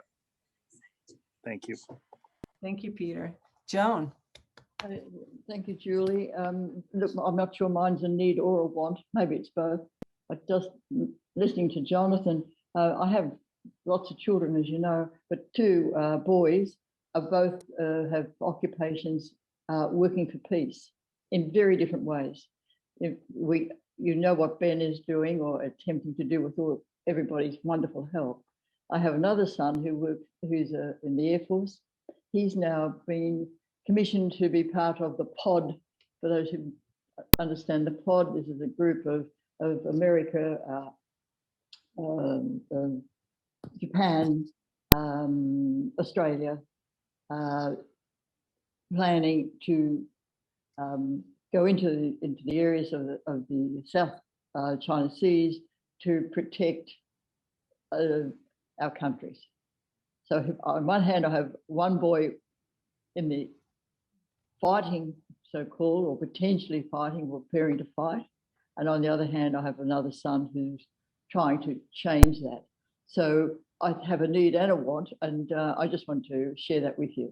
So in this household, and then I have a husband who is also assisting or trying to assist to understand the Indigenous culture as opposed to the non-Indigenous culture. So life is very complex, and I just wanted to share that with you. Beautiful. Thank you, Joan. A mother holding that, just hold you and wrap you in love, to hold the tension of those opposites in love and great evolution. And you people do it so beautifully. Just, I get inspiration every week. It's wonderful. Thank you. Does anybody else want to jump in? I think I've missed a few hands up, so I'm sorry. I'm like, can't see everyone, but feel free to jump in here. Anyone? People are starting to come back into the room. And as soon as I see Ben, we'll be quiet. Wait. There he is. Barbara, we were just ripped out of our room. We were too. And there was one woman, Ben, who was, when she comes, so I've been having such a hard time. I want to be heard. Please, please let me say something. And then the room ended. So water and walks. It's really with him. When she arrives here, if you don't mind. Right. We have a couple to follow up then, John. So I'm here. I just can't get the view for this to zoom out so I can see anybody else but you. Well, let's talk directly. If you need my help, I'm here for you. Okay, I have a YouTube that I was going to share so that I could let you guys know if this is what you want. I am stepping way outside my comfort zone, but I am an Indigenous water walker. I've been walking our waters since 2011 from coast to coast, source to sea. And it's become very evident to me that what is wrong with our water isn't just fracking and all of these other things that we're doing. It's the fact that we're just so disconnected. We don't see water as our source anymore. It's our resource. And until we heal that human to water connection, we can't heal the waters within ourselves. If we can't heal the water within ourselves and be able to feed ourselves with love and respect and gratitude, how can we then share that love, respect, and gratitude out to the rest of the world? And I'm not just talking human world here. We're one global net web of life here. And so until we can start reaching out, then, and I would like to know how I go about presenting that, even though it's way outside my comfort zone. Okay, well, thank you for doing that, by the way. We're all invited to, and I know I'm going to be going out of my comfort zone and challenging ourselves. Now is the time. And if you don't know this, we just celebrated World Water Day and we had a whole weekend. You've come to the right place. So I'm going to put in the chat to you my email address and we'll follow up. But my gosh, what you're bringing is a gift, and definitely this is the place for it. Yeah, I was going to actually try to get on with you for World Water Day. I did some events coming up to World Water Day, but I had so many other obligations for World Water Day. I had 4 different sites to see. What's your name? What's your name? It's Carol Blodgett. I think I'm listed as Water is Life Walks on here. I don't know why that's the case. But I keep coming up every time I go to Zoom. It says Water is Life Walks, but I'm Carol Blodgett or Carol Buber Blodgett on Facebook. Thank you, Carol. Great to be with you. I just You're sent in you the right place. a message with my email address. And I just put in the chat for everyone, Carol, as well, the link for us to register so that you can add your information to our database, and we'll be reaching back out in touch. So you can get in touch with John directly, or you can respond to the email that you'll get, and we'll respond to you and support everybody here at finding where your heart can most shine and radiate with the work that you're doing here. I just shared the link to the YouTube that I made as an introduction for one of the events I was on just prior to World Water Day, just so that if anybody's interested, they can see what I'm trying to share. Beautiful, Carol. So wonderful. And put that link in the chat if you can here, so we can watch it and connect and follow up with you. That is Yes, great. it's in the chat. Okay, wonderful. Also, Barbara Presti was cut off mid-sentence when the rooms were closed on us. So Barbara, did you just want to complete? You were just sharing a little bit about your affiliations for everyone.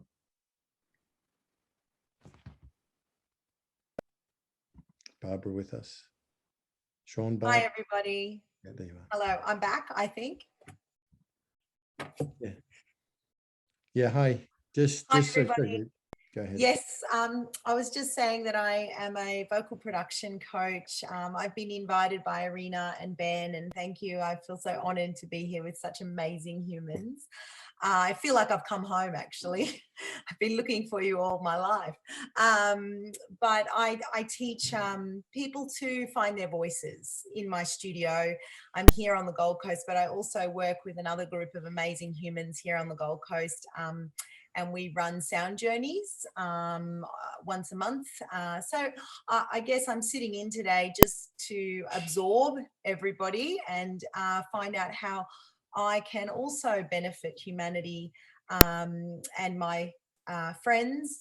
We can come on board and help as well. So I'm just soaking it all in today. Beautiful. Thank you, Barbara. Thanks for being with us. And Mum, it's nice to have another Aussie voice here in the space. There seem to be, we're growing in numbers, which is wonderful. But Joan, great to have you with us, Mum. And it wouldn't be complete without hearing something from you before we go to this amazing musical reflection from Gary.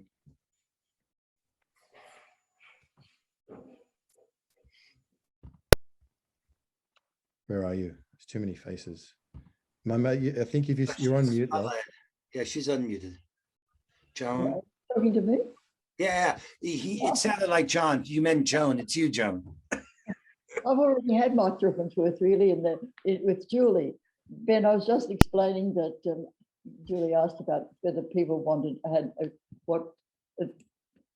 what Julie said. The conversation was about needs and wants, and I wasn't sure mine covered either of those. I was just making a comment about you and Paul, how you're both fighting for peace in your own way or trying to promote peace. And I don't have to explain to people what you do. But Paul, on the other hand, is with the Air Force, and he's now just been seconded to go to be part of what they're calling the pod, which is the countries of America, India, I think it is, Japan and Australia. And that is to gather armed forces and sort of, cruise the South China Seas to make sure China is not going to get out of control. So all I was saying to the group was, here we are, or I have these two beautiful children doing different things for peace. That was my comment. But Beautiful. Ben, this afternoon has been or this morning or whatever it is to people. It's so inspirational, and it never stops. The inspirations keep coming. It's just, as I said to Ben the other day, I leave after 2 hours of these calls, and I don't know what to do with myself. I'm so full of inspiration.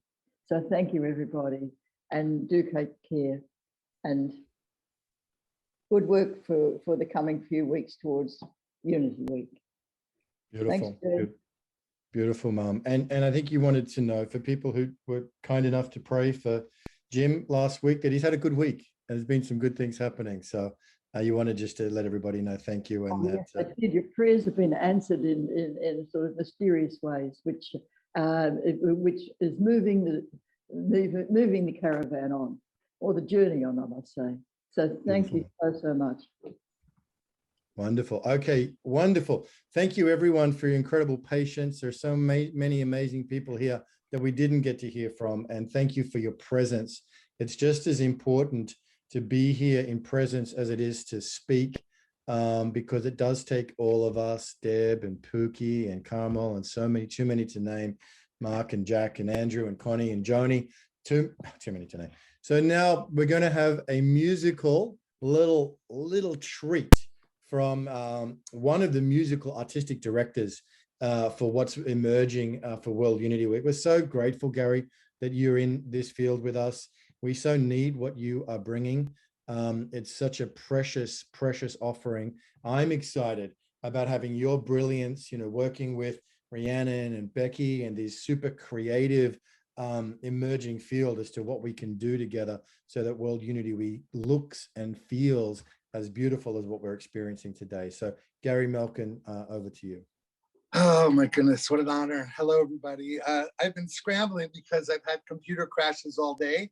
So I won't be able to play what I played at the assembly this morning because it was a particular thing, but I still want to do the same intention in the short time that we have. You know, what my prayer is that World Unity Week becomes a game changer, not only about the inclusion of music and the arts, but about the role that the arts can play in restoring our multiple intelligences as equal jewels in the crown of the human experience, with the way that music brings forth our capacity to be spacious and heart-centered and soul-connected and really using all the forms of intelligence we have. So I'd like to talk with all the stakeholders, how can we create a standard that expects and understands that most people that start a Zoom call actually aren't all there yet, and they're pretty much neck up. And our job is to actually remember who we are, heart, body, mind, spirit, and soul. So maybe we can establish some practices that really restore that sense of music, fulfilling its destiny to play the role that it can play and bringing all of us present. So it changes the conversation when we're all the way utilizing the intelligence we have in all parts of our human experience. So in honor of that, nothing like the power of appreciation, because I can't play the track I was going to play, but I'm doing something live. And I'd like to ask whoever the co-hosts are, is one at a time or two at a time, no more than that, using the spotlight as an opportunity to create a two-way share of appreciating each other's presence. The generousness of your eyes and your presence as we spotlight. And in this, we're spotlighting so we can appreciate one another for the gifts that we've been given and for the gifts we intend on sharing in these next 100+ days. So I can't turn the original sound on, so I hope it's not phasing. How does it sound? Can you hear this? Is it halfway decent? I need somebody to tell me. It's distorting. Gary, it's distorting pretty badly. It's distorting. Okay, so then I'm just gonna sing it a cappella. And I'm gonna use it because I wanna use music however we can. And if all I have is my voice, then I'll do that. Thanks, I can trust you, Rick. Thank you. So here it is. Just let's start spotlighting. Oh, I love your ways. Oh, I want to spend my days in your warm embrace. I feel your grace fill my time. Oh, I've seen you laugh and cry. Oh, I've seen you light the sky. I've learned to love your gentle ways and know your courage. You laugh at fate, you go your own way. Without a word, we always knew we'd share your dream and feel your mercy for all our days.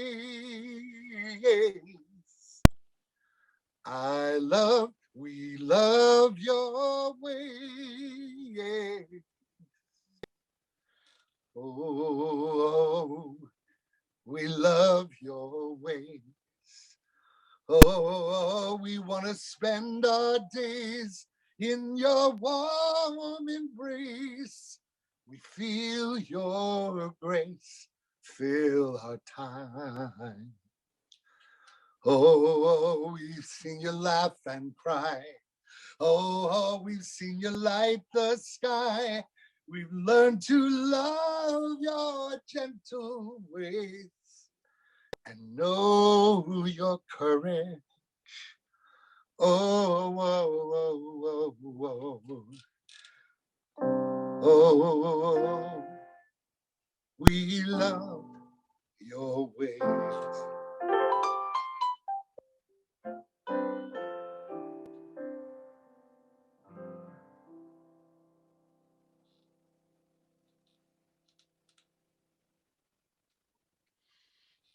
May music be filled with the intention to bring us all the way here, as only this group can do. Aho. All right. Beautiful music and prayer and song and planning and organizing. It's all coming together. Thank you, Gary. We have a couple of announcements and then we're going to close. Chief Phil Lane Jr. is in the room with us. We're very grateful to have you, tireless worker for unity, bringing together all the different groups and tribes and Indigenous and non-Indigenous, and a tireless worker to uplift humanity. We're very honored to have you with us, Chief Phil. Rick, did you want to spend a minute and a half talking about this collective press release? Just seed the idea for everybody. And then Peter Melton has got an announcement, and then we will close. Yes, and this has been so inspiring. It's great to see everyone. And something that we started with 11 Days of Global Unity, and as Ben mentioned earlier, we tried it in a smaller way with World Unity Week last June. This idea of a joint press release, and now that we're talking about it a couple of months before the event itself, we can really make this happen in a big way. The concept is to do something that allows us to penetrate and break through to mainstream media in a big way. So it's a press release that we can have literally hundreds of partners if we want. There'll be a basic wording of the press release with an agreed upon, let's say, first paragraph and opening and that kind of thing. But then each partner organization can use that and then adapt it to what you are doing during World Unity Week. And then there'll be a select number of paragraphs for many of the partners, and each partner will be able to choose which paragraphs they include in their press release and then send it out to your networks. So this is something a few of us, like Ben and a few of us, maybe can craft the template that gets used, but then we can all use that to, like I said, break through to mainstream media. And I just also want to mention this idea of getting this flow going for during the equinoxes and the solstices. So like we're in this right now, what we call Earth Month, which goes from the equinox to Earth Day on April 22nd. Then we have World Unity Week in June, and then in September, 11 Days of Global Unity, and all the groups going.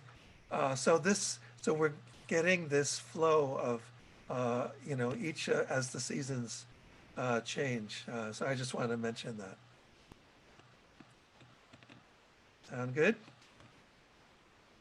Sounds great. Beautiful, Rick. Beautiful. That's really exciting. And we're going to have a press team. Janice Hall has stepped forward. I know that Kathy Mason and others that are experts have expertise for us to up our game. Our collective kind of in a mantra for this whole process is breakthrough. And we're really looking for that breakthrough.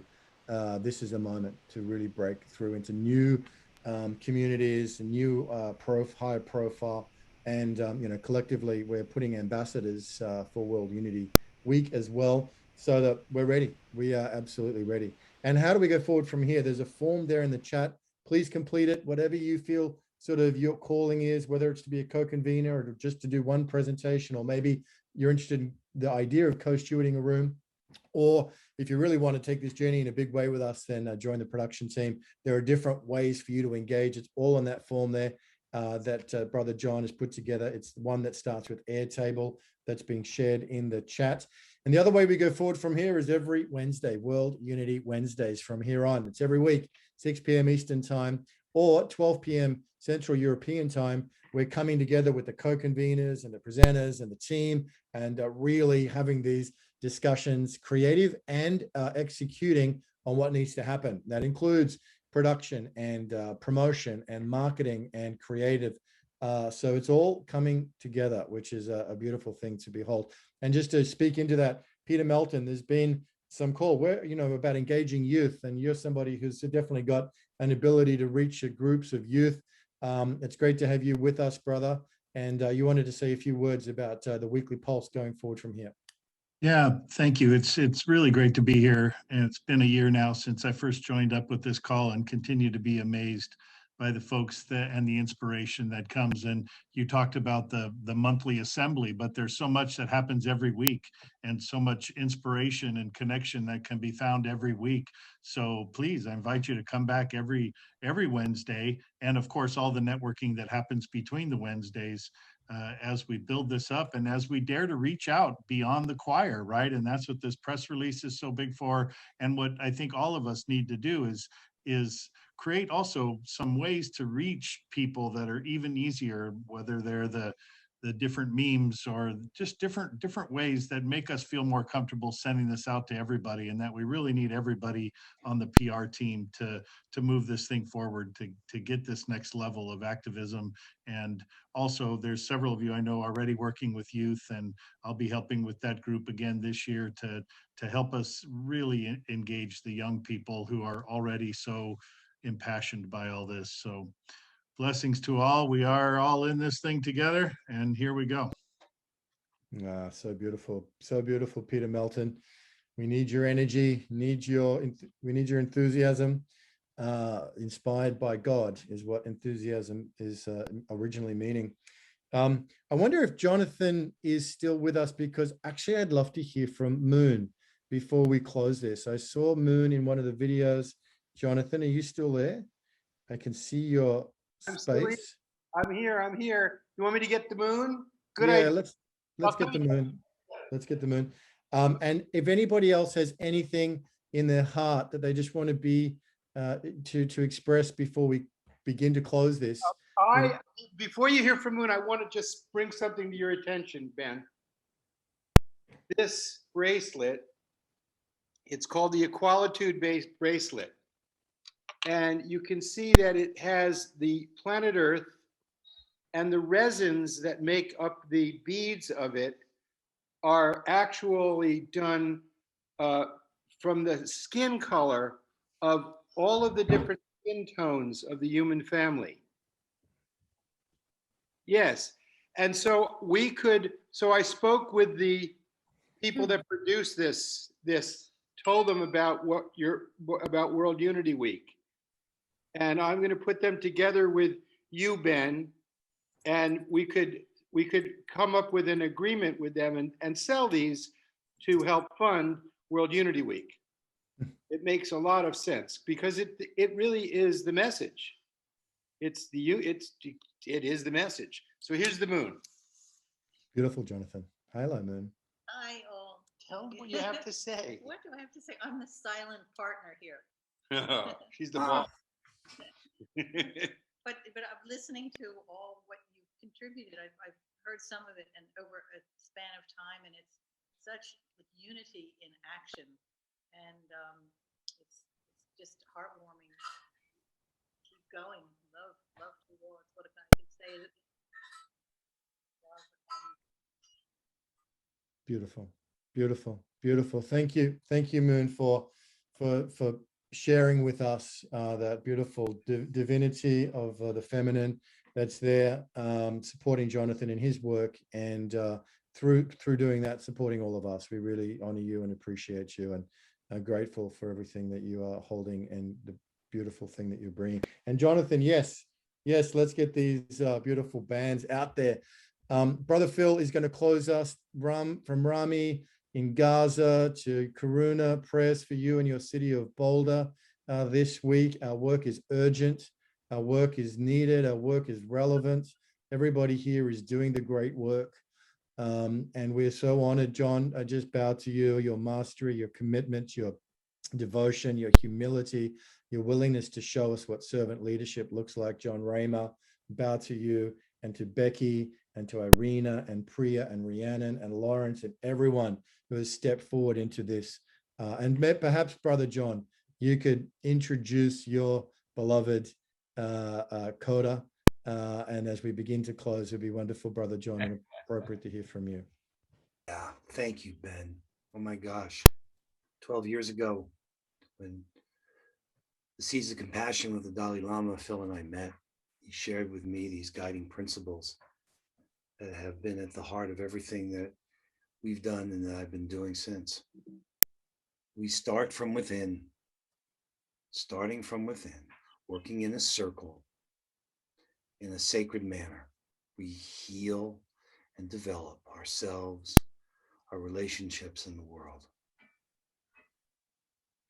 And I've been honored and privileged. I know what it is to be devoted to the people. I've watched it. I've seen it 24/7, 360. That is Brother Phil. There's no question. And in fact, my mentor would say it's not a compliment. It's just an observation. Couldn't believe it. Someone in a family so devoted and committed to the oneness of the human family. And to be in the privileged position to see this unification, not just of the eagle and the condor and the quetzal, which has been the prophecy for a millennium, but to see us unite, us take on the tough stuff with each other, the real love, the real devotion, the real commitment. I mean, Brother Phil's the real deal. And I know that he's available to each and every one of us. That's who he is. That's world unity. And I love you, brother. I mean, we've been to the Amazon the last couple of days. And, you know, it's amazing what we're able to do here. So thank you, Ben, for letting me just share my love and dedication to you, Phil, and as a coda.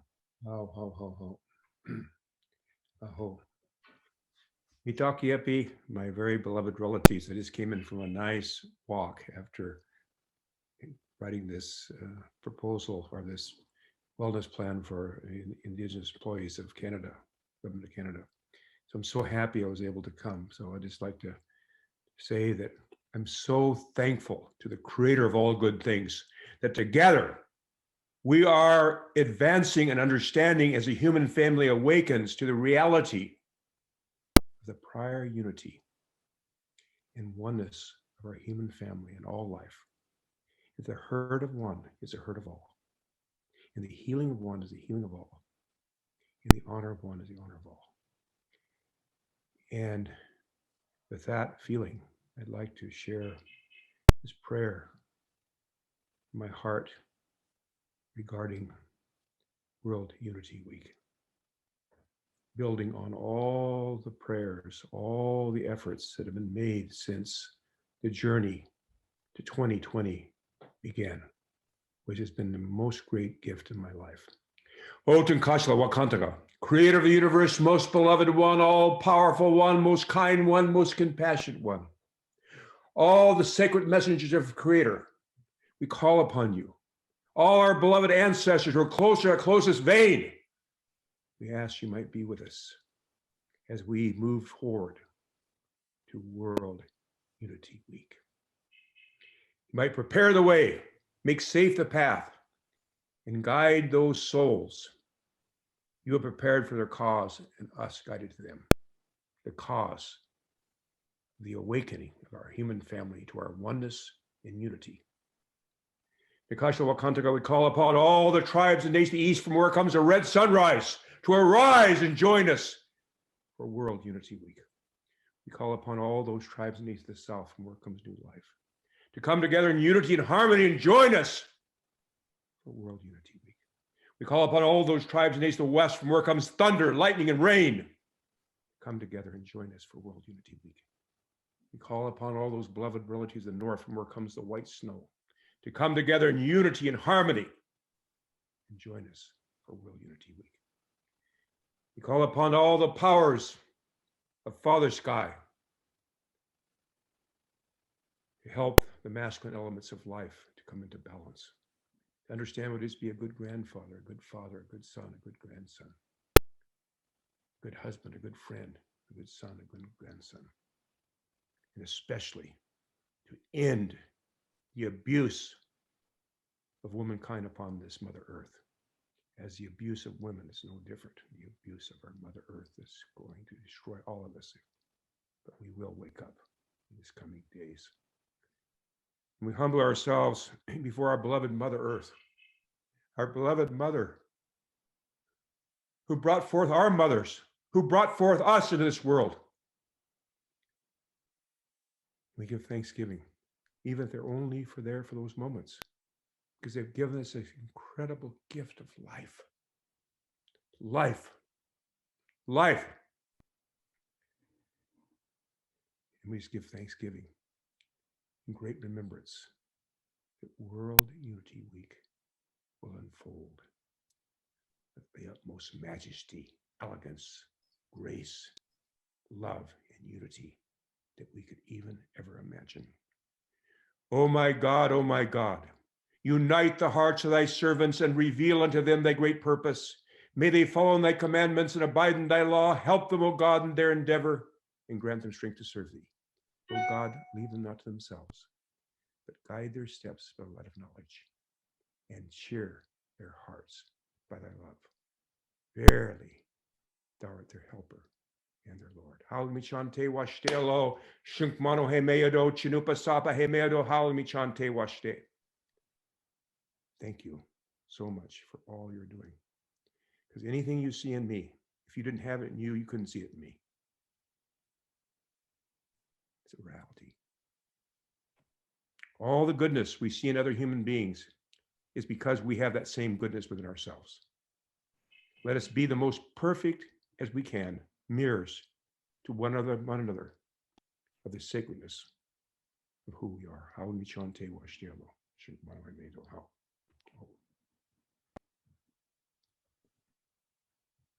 Beautiful. Dekshi, thank you. Thank you for your leadership. Thank you for your prayers. Thank you for your heart. Thank you for your service. And we are so excited and joyful to walk together with you up to the solstice, up to World Unity Week and everything that's beckoning us forward. So let us close now with a little song. And I know that Sister Pookie Lee has got a song. Normally she'd have her husband there to, or partner Bob, to play guitar, but inspired by our courageous and fearless musical director, she's going to go and do it a cappella. So, Pookie, and if you can stand up, if you're able to like stand up and shake it around and, you know, be in this energy, this prayer of Uncle Phil and all of the prayers. And isn't it interesting, John? You know, we started the first assembly with Auntie Pat McCabe and that beautiful feminine depth. And then to finish it with that beautiful, humble male leadership of Uncle Phil. There's a beautiful synergy here, which is just arising in such a wonderful way. Grateful to everyone. I'm grateful to everyone for this time together. You know, Lawrence, everything you're doing, Emmanuel, everything you're giving, and Rami, brother. We're sending you, Rami, special love at this time in Gaza City. We're surrounding you. I hope you can feel this, Rami. And we're going to sing a little song, and we're all sending all of our love to you and your beloveds in Gaza and everyone who's standing up for justice. We're with you. We're with you. So Pookie, take us out with a song. All right, here, this goes out to all of you. So it's called Come from the Same Source. Now is the time for all nations to rise, united in one vision, all of mankind, standing strong as a force field of love and light, in peace and love and harmony. We will unite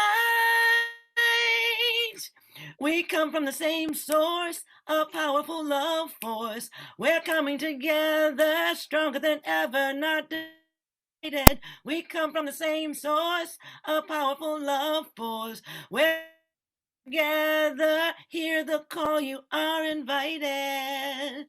Yay, you are invited. Yay, reach out your hand to your fellow man. It's time we come together and take a stand. We are strong when we walk the earth hand in hand, bringing hope and light and unity across the land. We come from the same source, a love force. We're coming together, stronger than ever. We come from the same source, a powerful love force. We're coming together, hear the call, you are needed. We come from the same source, a powerful love force. We're coming together, stronger than ever, not divided. We come from the same source, a powerful love force. We're coming together, hear the call, you are invited. Yay, you are invited. Yay, you are invited. Oh, yeah. We come from the same source, a powerful love force. All right. I love that song.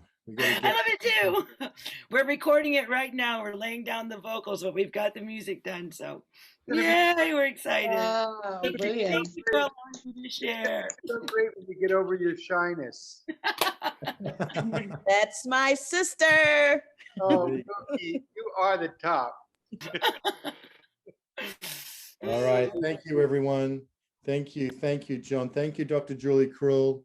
Thank you, Superorganism. Thank you, Hollow Movement.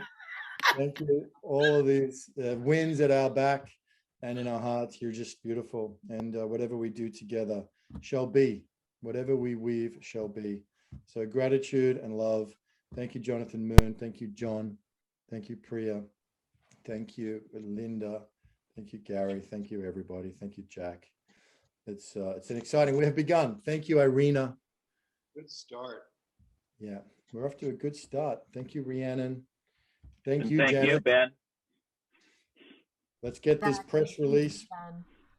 Weekly meetings. Let's do this. Let's do this together. Brother John, any final reflections from you? Let's stop the live stream, huh?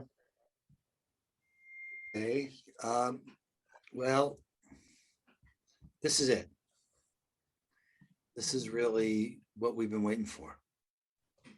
I feel like so many of our prayers were that maybe somehow we'd actually find a way to walk each other home. With all the love here, it is intoxicating. You know, Ben, I want to share one last thing. You shared this the other day. If this makes me cry all week. I've been playing this song. This is the Thrive Choir. If you haven't heard this, I know you'll love this because it says it all. My muses, beautiful, we shall be known by the company we keep, by the ones who circle around to tend these fires. We shall be known by the ones who sow and reap the seeds to change a life from deep within the earth. It is time now. It is time now that we thrive. It is time we lead ourselves into the well. It is time now, and what a time to be alive. In this great turning we shall learn to lead in love. In this great turning we shall learn to lead in love. shall be known by the company we keep, by the ones who circle round to tend these fires. We shall be known by the ones who sow and reap the seeds of change alive from deep within the earth. It is time now, it is time now that we thrive. It is time we lead ourselves into the well. It is time now, and what a time to be alive. In this great turning we shall learn to lead in love. In this great turning we shall learn to lead in love. We shall be known by the company we keep, by the ones who circle round to tend these fires. We shall be known by the ones who sow and reap the seeds of change alive from deep within the earth. It is time now, it is time now that we thrive. It is time we lead ourselves into the well. It is time now, and what a time to be alive. In this great turning we shall learn to lead in love. In this great turning we shall learn to lead in love. In this great turning we shall learn to lead in love. In this great turning we shall learn to lead in love.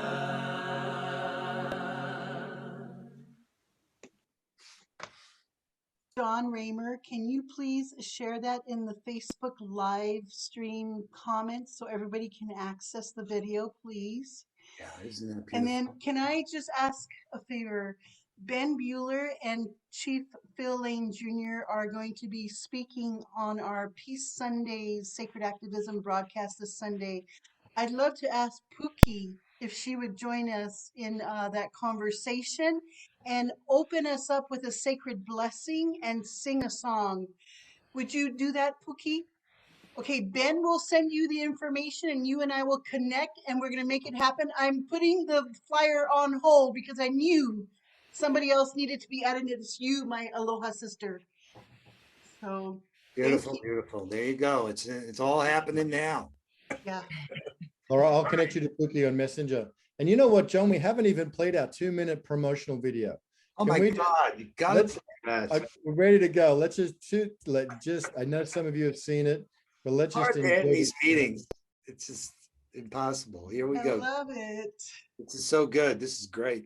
Here we go. Together, exhale, give voice to the truth as one. Reparations for the past hurt, one. Decolonization of the whole world, one. Healing up the generations, walk as one. One love, many nations move as one. Reparations for the past hurt, one. Decolonization of the whole world, one. Healing up the generations, walk as one. One love, many nations move as one. The oneness is the truth. Yeah. The fact that you force to deny your realest feelings about brotherhood is the proof. I still got 1,000 more proofs. I summarize it in the hook. One Lord. Blessings to the nations, one supreme, many faces. Celebrating our oneness and diverse nature. The way forward. Agglomerations of the same reality, longevity. The truth of love is what we need. Let us together breathe. Oneness, so the seas will be watering harvest grains of peace. Loving people. Drop the imaginary lines separating us, making you less of a brother to me. Word. Black or white, we all bleed. Truth be told, you and I gotta be bold beyond our differences and step up for humanity. One. Reparations for the past hurt, one. Decolonization of the whole world, one. Healing up the generations, walk as one. One love, many nations move as one. Reparations for the past hurt, one. Decolonization of the whole world, one. Healing up the generations, walk as one. One love, many nations move as one. Reparations for the past hurt, one. Decolonization of the whole world, one. Healing up the generations, walk as one. One love, many nations move as one. Reparations for the past hurt, one. Decolonization of the whole world, one. Healing up the generations, walk as one. One love, many nations move as one. Easy. There's Summer. Stop the live stream. I'm not able to do it. Stopped a while ago. Yeah. No, I just No, I just didn't. stopped it now. Just stopped it now. Oh, okay. It's done. That's a wrap. That's a wrap. Assembly Day. Stop the recording. That is a wrap.